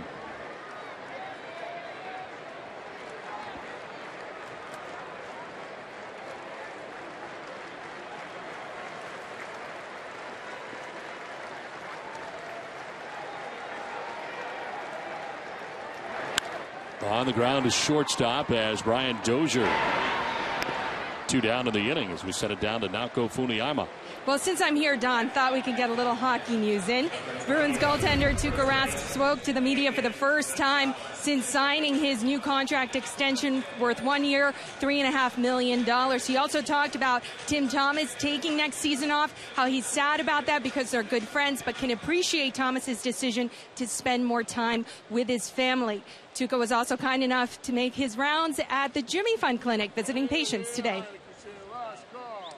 It's a great thing, seeing this building and, the money what people are raising and different teams are involved. It's such a great thing to see. And, when you get to be a part of that, it's for our time, it's an hour a day and we don't have to do nothing much than hang out with the kids. You can see our complete conversation with Bruins goaltender Tuukka Rask after the Red Sox game on NESN Daily. Don? All right, Naoko, thank you very much. Look forward to that as this is into center field. Adrian Gonzalez, who had the only hit tonight against Deduno, has got another hit. Another base hit here, and the third time Gonzalez has been on base tonight. Now walk back in the first inning, a double in the fourth, and now the 2-out single in the sixth. We've been looking forward to this. A base hit up the middle by Gonzalez. And looking forward to more runs. Adrian up to 303 with that base hit. Arbor Coat Exterior Stain by Benjamin Moore is a revolutionary waterborne stain that will transform your home into the envy of your entire block. Find Arbor Coat at your local Benjamin Moore retailer. 2 outs in the sixth with Gonzalez at first base and Cody Ross the batter. Ross has popped out to the left side on 2 occasions tonight. It's a shortstop in the first, popped out to third in the fourth inning.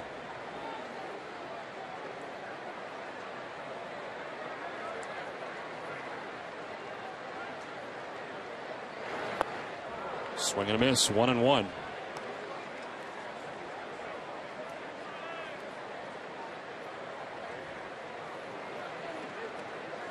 Deduno, prior major league experience with Colorado, 4 games for him.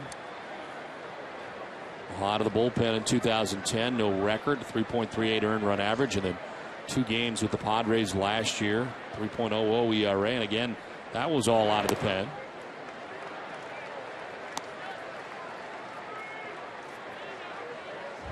Most success he's enjoyed was 2009 at Double-A Tulsa. He was 12-4 in 24 starts with a 2.57 earned run average. From La Romana, the Dominican Republic, and 28 years old.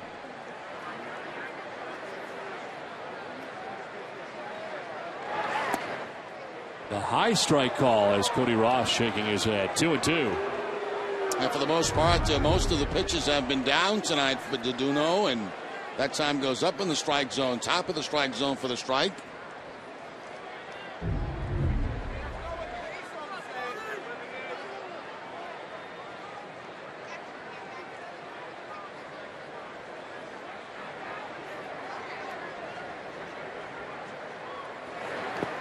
In the dirt outside, full count.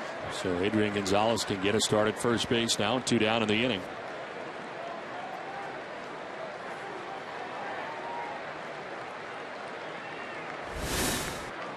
Ryan LaVarnway waiting on deck.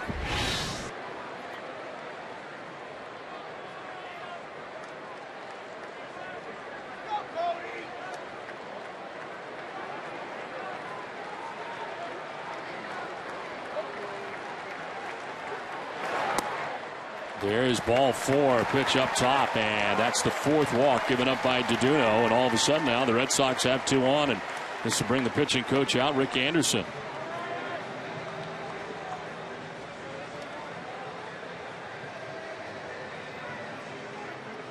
Coming up immediately following the game, stay with us for WB Mason's Red Sox Extra Innings Live with TC, Matt Stairs, and Nowco. You'll get a breakdown of John Lester's start tonight and hear the starters' post-game comments. Plus, you'll get manager Bobby Valentine's thoughts on this series opener from the Fenway interview room. It's all coming up after the game, only on NESN. So 2 on with 2 outs for the Red Sox. They have had 2 on twice tonight. Prior to this, in the first, when Ross popped out, Red Sox left 2 on, and then Middlebrooks flied out in the 4th inning and left 2 on. And pitching line for Dodono tonight, he is 5 2/3 deep, 2 hits, no runs, 4 walks, and a K. The pitching line brought to you by Lexus.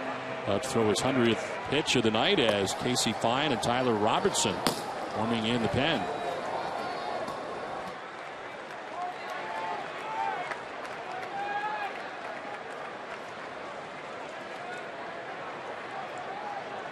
Ryan Lavarnway grounded to short in the 2nd. He walked in the 4th inning.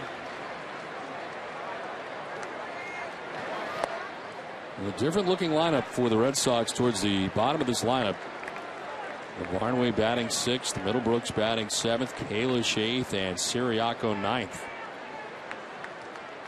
A lot of guys we saw a lot of in spring training. Here they are in game number 106.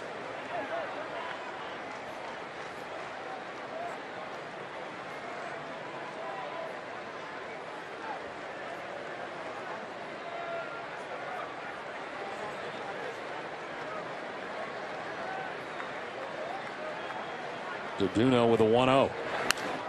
To left field, Domit coming in on the sinking liner to make the catch that ends the inning, and the Red Sox strand 2 more. Doduno likes it. It's 3-0 Minnesota.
Insurance is not just how you covet, it's how you treat it. We'll take a look at John Lester's first 3 strikeouts of the night.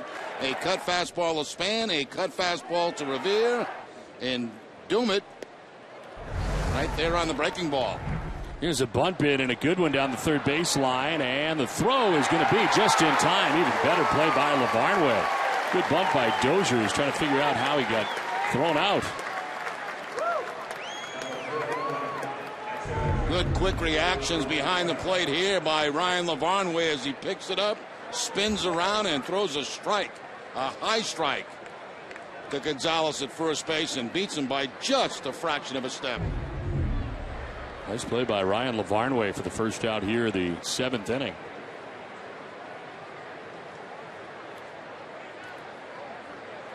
Here is Drew Butera, 0 for 2 tonight. He is fly to center and grounded out to short. As he takes ball 1. John Lester working into the 7th inning. He's thrown 85 pitches. Last time he went 7 full was back on the 27th of June. Since then, the longest outing has been 6 2/3. It's been a 6 strikeout night for John Lester.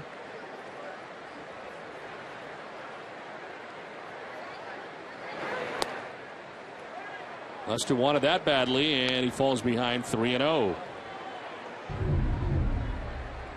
Looks like this ball had the bottom of the strike zone. Let's take a look. I believe it did. Mike Winters, the home plate umpire tonight. That's a strike, 3-1.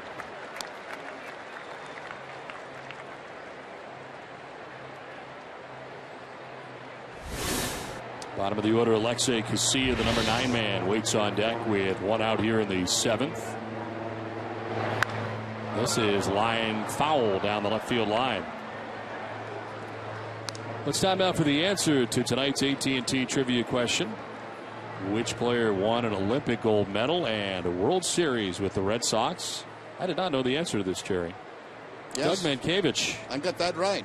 Mankiewicz was an Olympic gold medalist in 2000 with Team USA. He's a World Series champion with the Red Sox in 04, of course. This is to center. Ellsbury makes the catch, Bill of the cap high, 2 down. Mankiewicz made his major league debut 2 years before his Olympic gold in 1998. Played 49 games with the Red Sox in 2004 before departing in the offseason. Tomorrow's starter for the Twins, Brian Dunsing, was an Olympian with Team USA in 2008.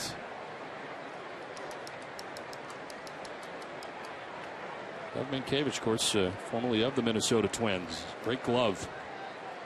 And part of a trade for Nomar Garciaparra. Alexei Casilla is 0 for 2 in the game. Casilla has grounded out twice.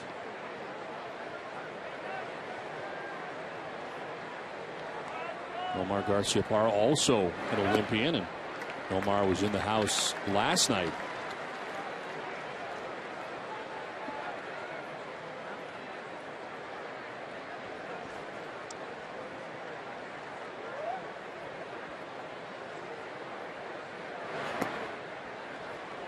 Two and 1 to Casilla.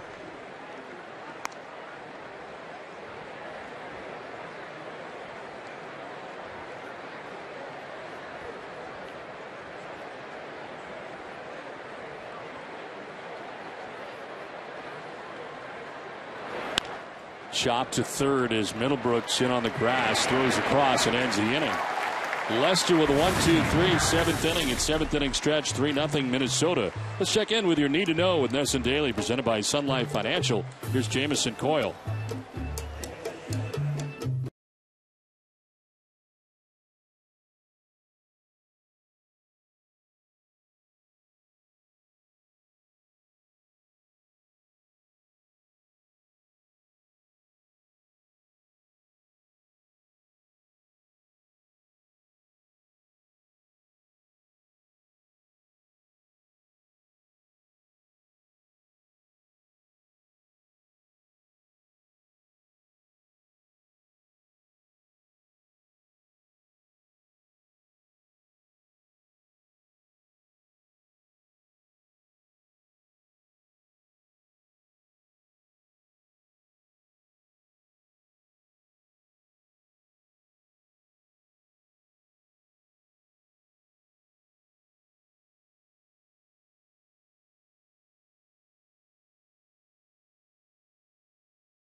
count on Frank Webb's Bass Center, your FW Webb showroom. Selection, knowledge. We're here to help. Find your showroom at frankwebb.com.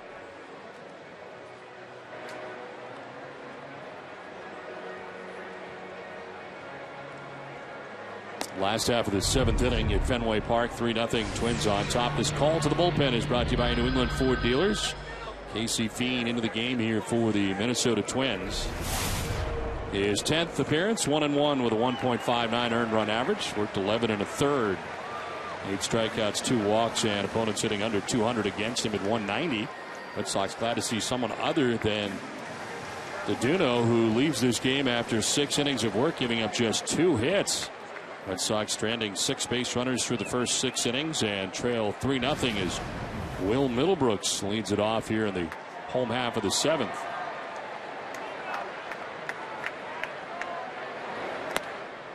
The bad thing you say about Deduno is more walks tonight. He walked 4, but none of them scored. Red Sox could not make him pay for his wildness in the game and only had 2 hits, and both of those by Adrian Gonzalez. Ball and a strike to Will Middlebrooks. John Lester at 94 pitches through the first 7 innings of work for him tonight.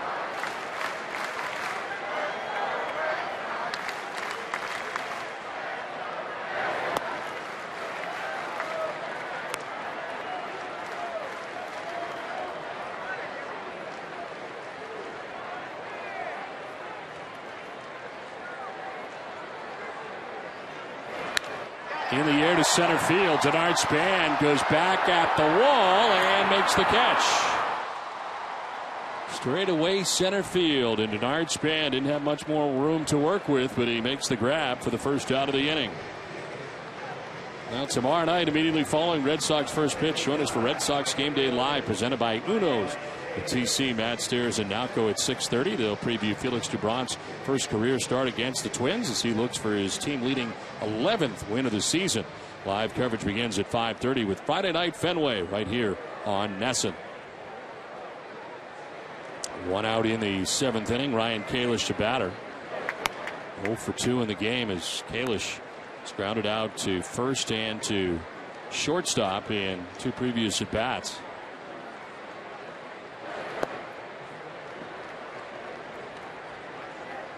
Action in the pen. Tyler Robertson, who was warming last inning, back up again for Minnesota.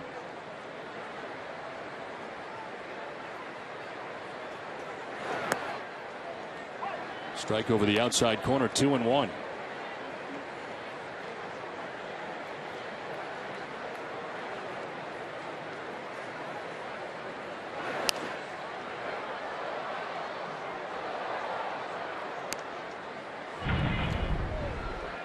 Well, back in the 3rd inning, Ryan Kalish saves a run here as Pedroia was covering the bag on the steal attempt, and Kalish has to come make the play from right field into shallow right center to make the grab.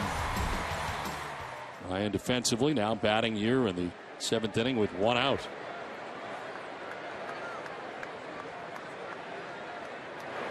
Two is strike 3. First strikeout for Fiend. Second strikeout for Twins pitching. 2 down. Been nasty right there. Fastball right on the corner by Fiend. Kalish 0 for 3 on the evening to go along with that great play in right field. 2 down in the 7th inning. Pedro Siriaco is 0 for 2 tonight. He's grounded out to third base and struck out swinging.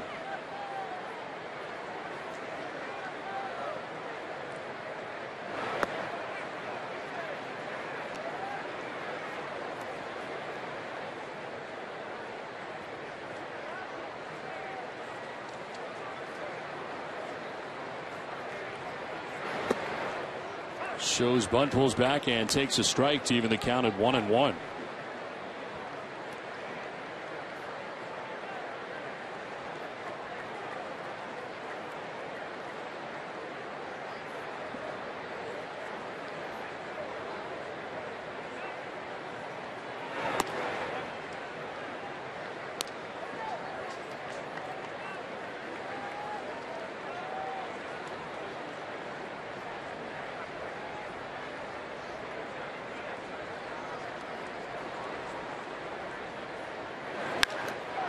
Out to right center field. Span on the run will get over there to make the catch. A little lunge at the end. It's a 1-2-3 seventh inning for Casey Fiend. It's a 3-0 Twins lead at the end of 7.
Foundation, helping to address health needs in our communities. It's the 8th inning back at Fenway Park. John Lester, his 95th pitch of the night, it misses away for ball 1 to the top of the Twins order. Denard Span doubled and scored back in the 3rd inning. A 1-for-3 night for the Twins center fielder.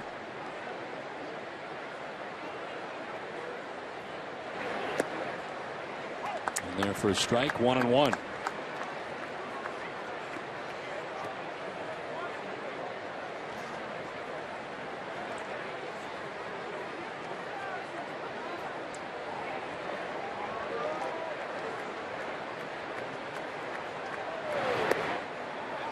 Did he go? They'll check. No, he did not, says Wally Bell.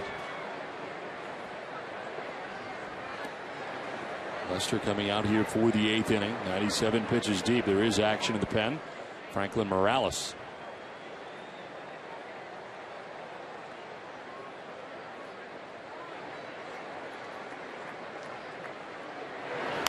Span fouls it off. 2-2.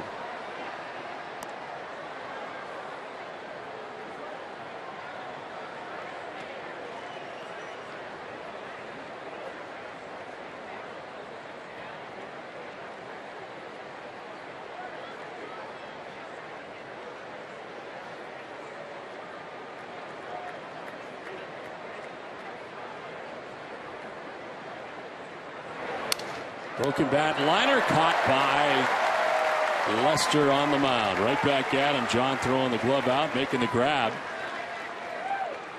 Sounded like a broken bat for Span. Yeah, fortunately a broken bat, and that gave John Lester more time to prepare to make that catch. That fastball that time, broken bat, and the semi-hard line drive back to Lester on the mound. Well, tonight, immediately following Red Sox extra innings, join us for Red Sox Final, presented by Geico at TC, Matt Stairs, and Nowco. They'll preview Felix Gibran starting Game 2 of the series against the Twins. Also have highlights from around the American League, including Ryan Dempster's debut at the Rangers. It's all coming up after the game, and it's only on NESN. 5 in a row retired by Lester. There's an 0-1. Ground ball down the first baseline. Gonzalez has got it. 2 down. Send it down to Nowco.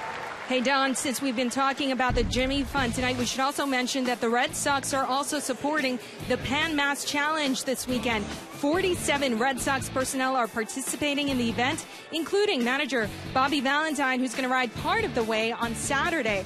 Also, some Red Sox wives will ride and be there in support as well. The ride has raised $338 million since it began in 1980. Don?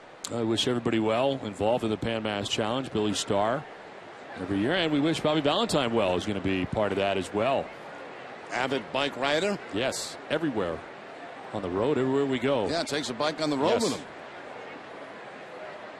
2 outs here in the 8th inning. Josh Willingham, the batter. Jerry, on a night when John Lester's pitched pretty well, the Red Sox offense has been able to do nothing to help him out tonight. Surprisingly so. Only 2 hits in the game for the Red Sox to this point. In there for a strike, 1-1. Austin stranding 6 in the contest through the first 7 innings. Only 2 hits.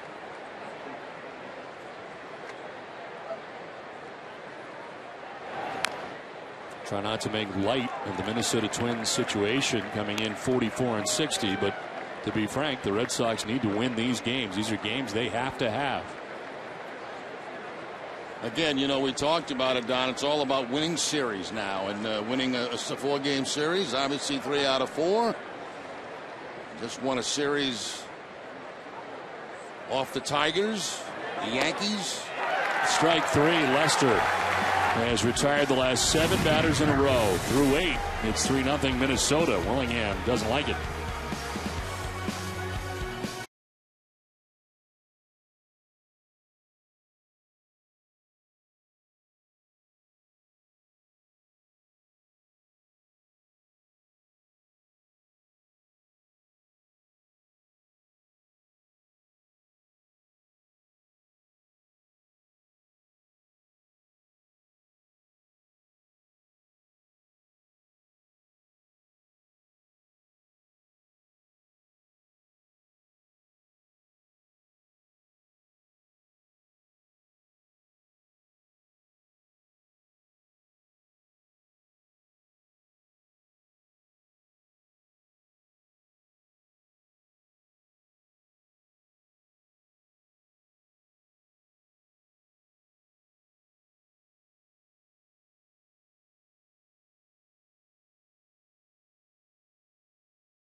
Enter the Foxwoods Red Sox Grand Slam giveaway, and you could get called up to train with the pros.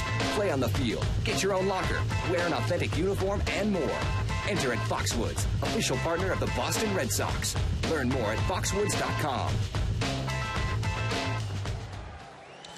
Well, it's on to the last half of the 8th inning back at Fenway Park. It's Glenn Perkins into the game now for the Twins. His 48th appearance, 2-1 with a 2.96 earned run average. Opponents hitting at 266 against Perkins. Third arm used for Ron Gardenhire in the game tonight as Ellsbury leads it off and takes ball 1. Perkins missing at 95 miles an hour. Casey Fiend retired the side in order in the 7th inning with a strikeout. A 2-hopper to first. Morneau will take it himself, and Ellsbury He is out number 1 at the bottom of the 8th.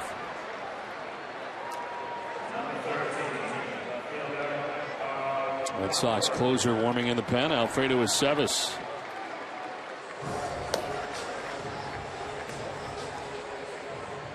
Hess and Hess Express are proud sponsors of the Red Sox and the Red Sox on Nesson. During the 2012 season, Hess and Hess Express will donate $500 to the Red Sox Foundation for every Red Sox home run. Hess and Hess Express committed to helping the cause. Carl Crawford 0 for 3 in the game. He's grounded out 3 times, all to the right side of the infield. Once to first, twice to second.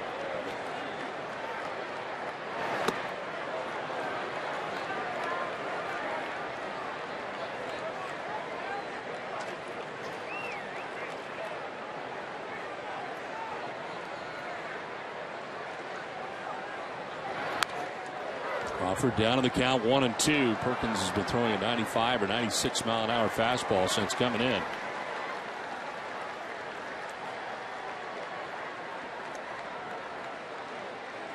Last year 65 Ks for Perkins, second most in the American League for a left-hander, only behind Chris Sale, who had 79. In tight, and it's 2-2.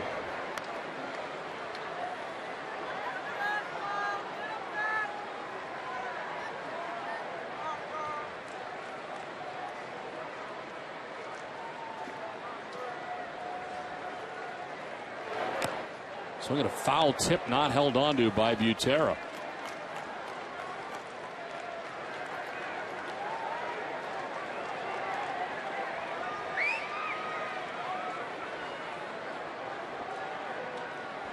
Glenn Perkins, 29 years old, from St. Paul, Minnesota. First round draft choice by the Twins.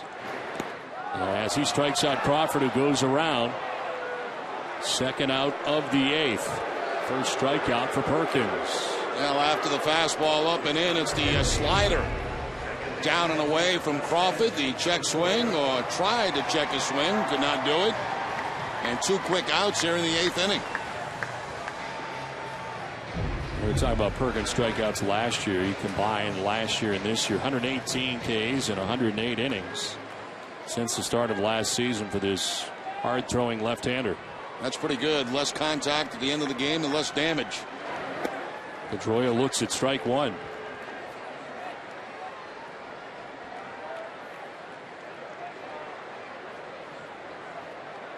Walk for Pedroia in the first, line to right in the 4th, grounded out to short in the 6th inning. To right, Ben Revere makes the catch, and the Red Sox go quietly in the 8th. 7 in a row retired by Twins pitching. It's 3-0 Minnesota.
Kennedy, Denard Span tonight, and the Minnesota Twins in the third inning gathered 2 runs. Span's double scores the first run as Ryan Dozier comes around to score. They get 2 in the third and 1 in the sixth inning.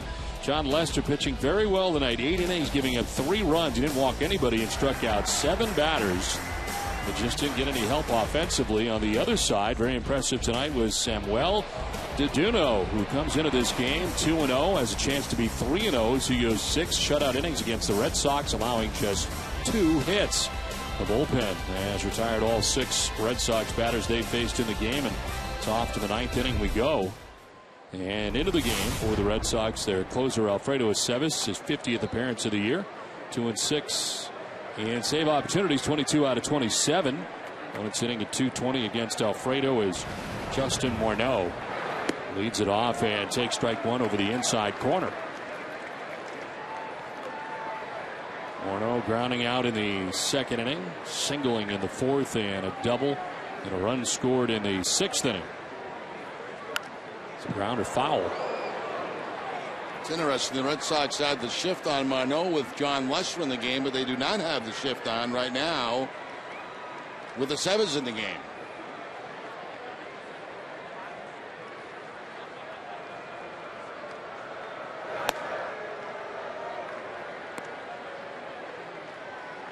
Wouldn't you think the opposite almost with the lefty-lefty? Yeah, the only thing I can think of, he's going the opposite field the last time up in the center field in his first hit. Strike 3 call as Aceves strikes out Morneau. 8th strikeout. The Red Sox pitching tonight, 1 down. Aceves back to the fastball. Will pick up the strikeout.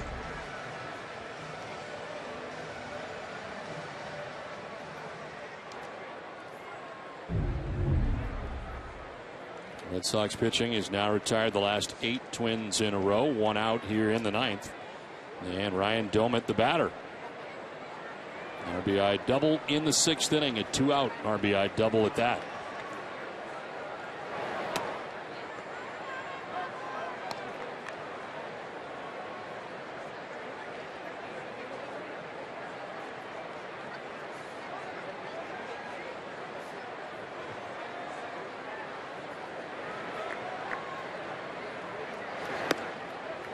In again, 2-0.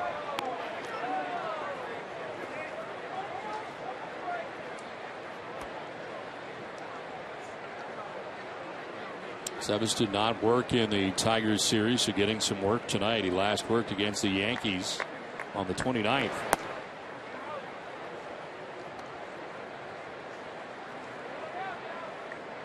Jared Burton warming in the pen now for the Minnesota Twins.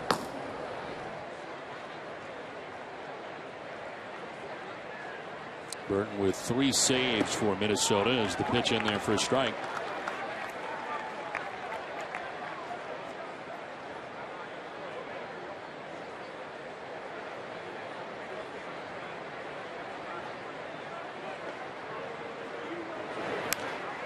In the air down the left field line. Over goes Middlebrooks, and he can't make the catch. May have even gotten a glove on it.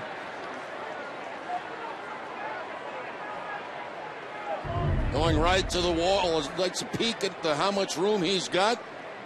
And maybe with just one more step may have had the play on that. As it bounces into the first row of seats.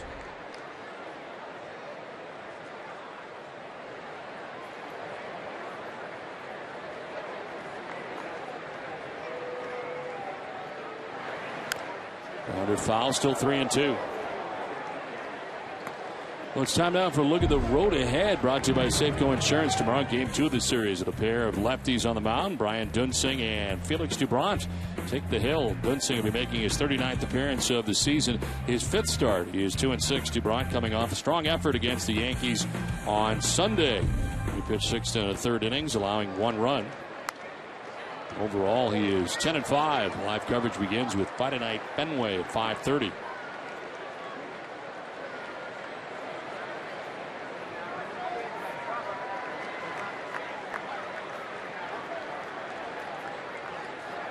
Eighth pitch of the at-bat coming up for Ryan Doumit.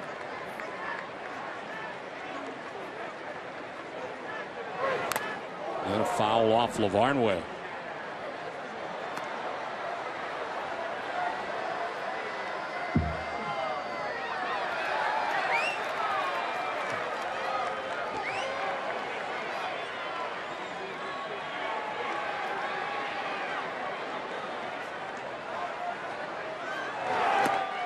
Ball 4 and a 1-out base runner for the Twins. Doman on board for the second time tonight. Boston Red Sox baseball on NESN is brought to you by Eastern Bank. At Eastern Bank, we're made of free checking. It's got nothing to hide, which means no fees or any other types of curveballs. Check out what else we're made of at easternbank.com.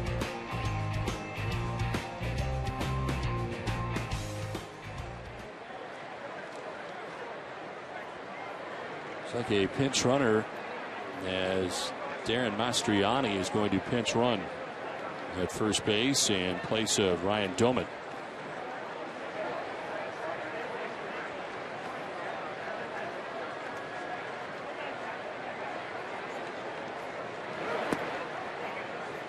Danny Valencia batting with 1 out and 1 on.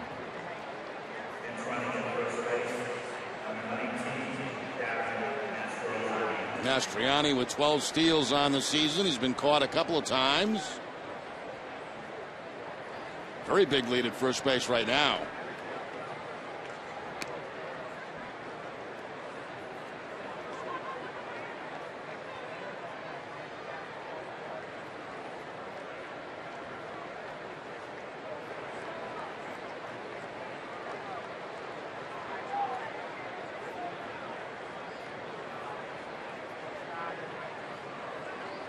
And they got him.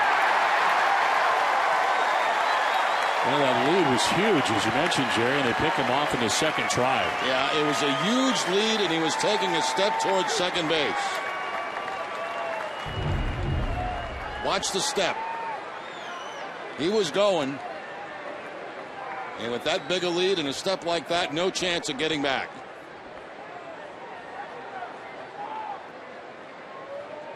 First career pickoff for Alfredo Aceves.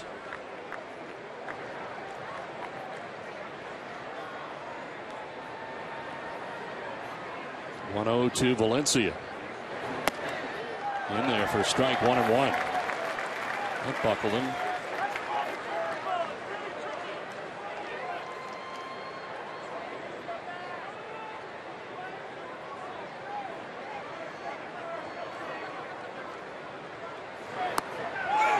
He went around. No check. He did. 1 and 2 the count.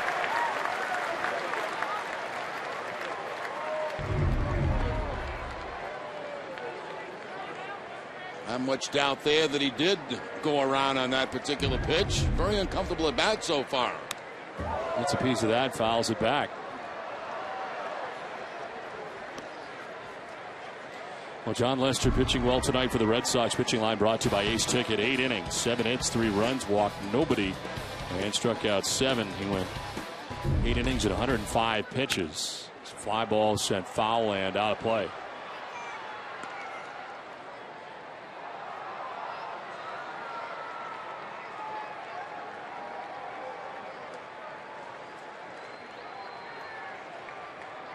Sebas trying to keep this a 3-run deficit.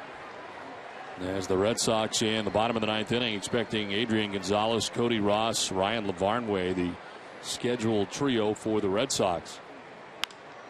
Lined into center field and a base hit for Valencia. That highlights the pickoff at first base. As Valencia is now at first with 2 outs in the inning.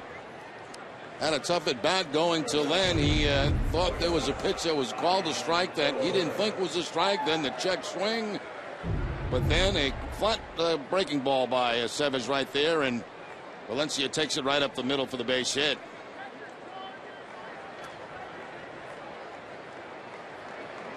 Two down runner at first as Brian Dozier, the batter, singled in the 3rd, doubled in the 5th before trying to bunt, and very nice play by Ryan Lavarnway on what appeared to be a pretty good bunt.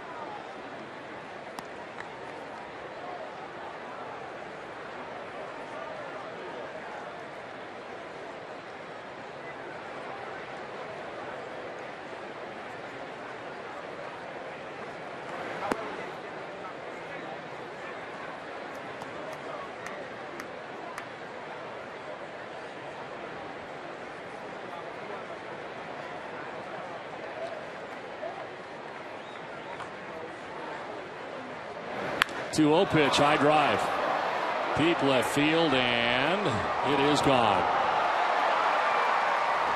2-run home run for Brian Dozier, and some insurance for the Minnesota Twins. They open up the lead now to 5-0.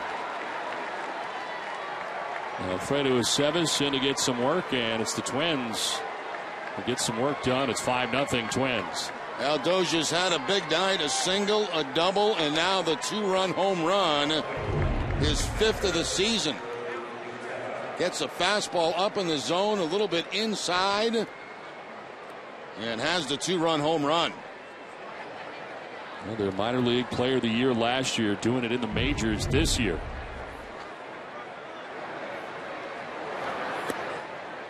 In there for strike one to Drew Butera.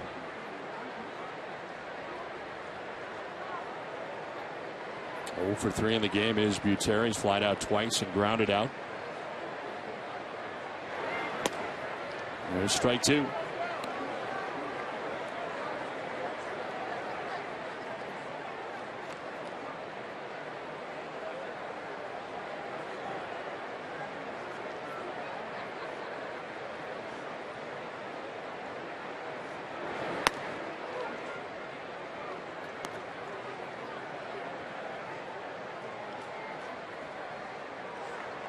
Brian Dozier with a 3-hit night. Possesses more hits himself than the Red Sox have a team tonight. Red Sox with only 2 hits. Twins now with 9 in the game. 1-2. This is to center field. Jacoby Ellsbury has room and makes the catch. It ends the inning with 2 big runs for the Twins and a 2-run home run by Brian Dozier. It's 5-0 Minnesota.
The 9th inning for Minnesota. The Twins have the lead. Adrian Gonzalez taking ball 1 from Glenn Perkins, who stays in the game.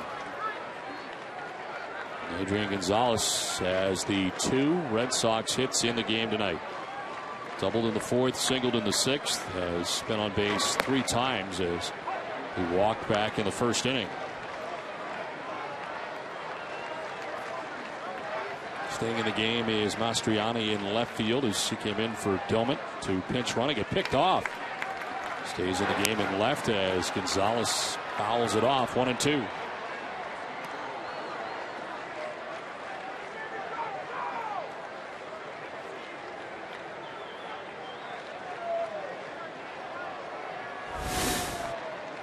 On deck is Cody Ross.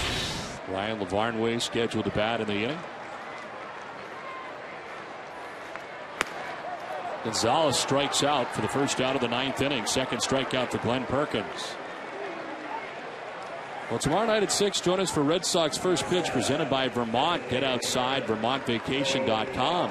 TC and Matt Stairs will preview Game 2 of the series, as well as get you ready for the pregame ceremony honoring the newest Red Sox Hall of Fame inductees. Live coverage begins tomorrow night at 5:30, only on NESN.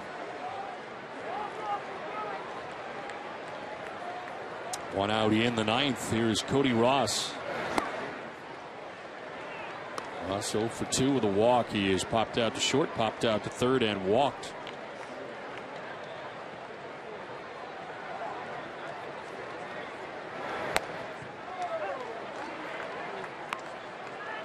Don, you mentioned the strikeouts for Perkins, already 2 of them since coming into this ball game.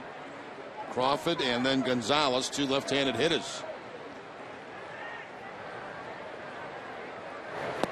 Twins pitching has retired the last 8 Red Sox in a row.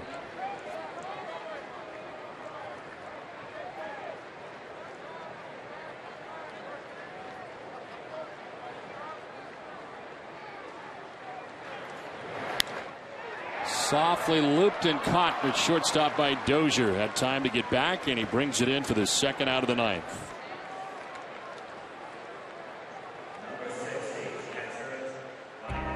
Boston Red Sox baseball on NESN is brought to you by Southwest Airlines and by New England Subaru dealers. 2 outs in the 9th inning, and Ryan Lavarnway will bat for himself here. He is 0 for 2 with a walk tonight. That's with the bases empty.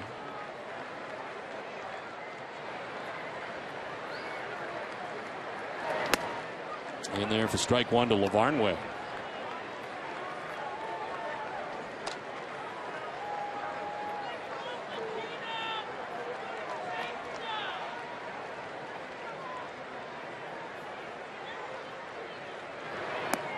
Down and in, 1-1.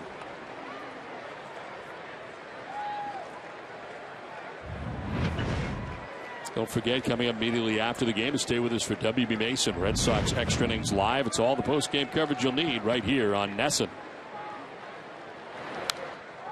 Fouled off, and it's 1-2.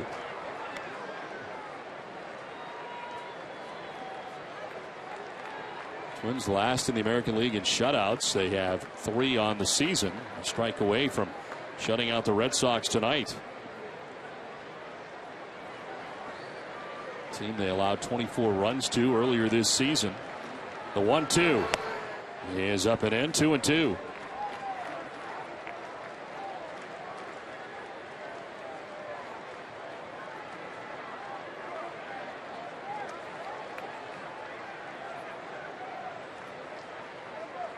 Two outs here in the 9th and a 2-2.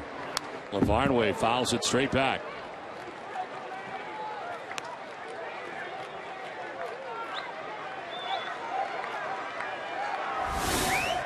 On deck, hoping to get a chance, is Will Middlebrooks with 2 outs here in the 9th inning.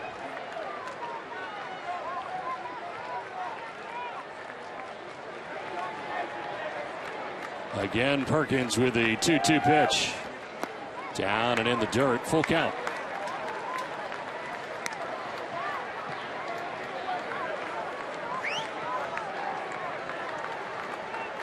DeDuno tonight, Feen and Perkins. Trio has combined to stymie the Red Sox to this point. Full count with 2 outs in the 9th. Lavarnway strikes out looking, and the ball game is over. The Minnesota Twins have won for just the second time since 2008 at Fenway Park. They have been the Red Sox 10-1 here against the Twins coming into tonight's action, but it is Minnesota who comes in and shuts out the Red Sox 5-0. And Jerry, this is not a pretty night tonight for the Red Sox. Offensively, you could muster nothing. No, I mean, it's really stunning. 2 hits in the ball game. They had a few walks to work with, but they couldn't do anything with those. John Lester pitched very, very well in this game for the Red Sox tonight. It was good to see, but offensively, it was silent movies. Well, the final score again, 5-0 for Jerry Remy and Naoko Funayama. I'm Don Orsillo saying goodnight from Fenway Park. Join us again tomorrow night for Game 2 of the series with the Twins. Pitching matchup will be Dubron against Dunsing. Our live coverage begins at 5:30 with Friday Night Fenway, brought to you by iParty. It's time now for WB Mason's Extra Innings Live. Here's Tom Caron.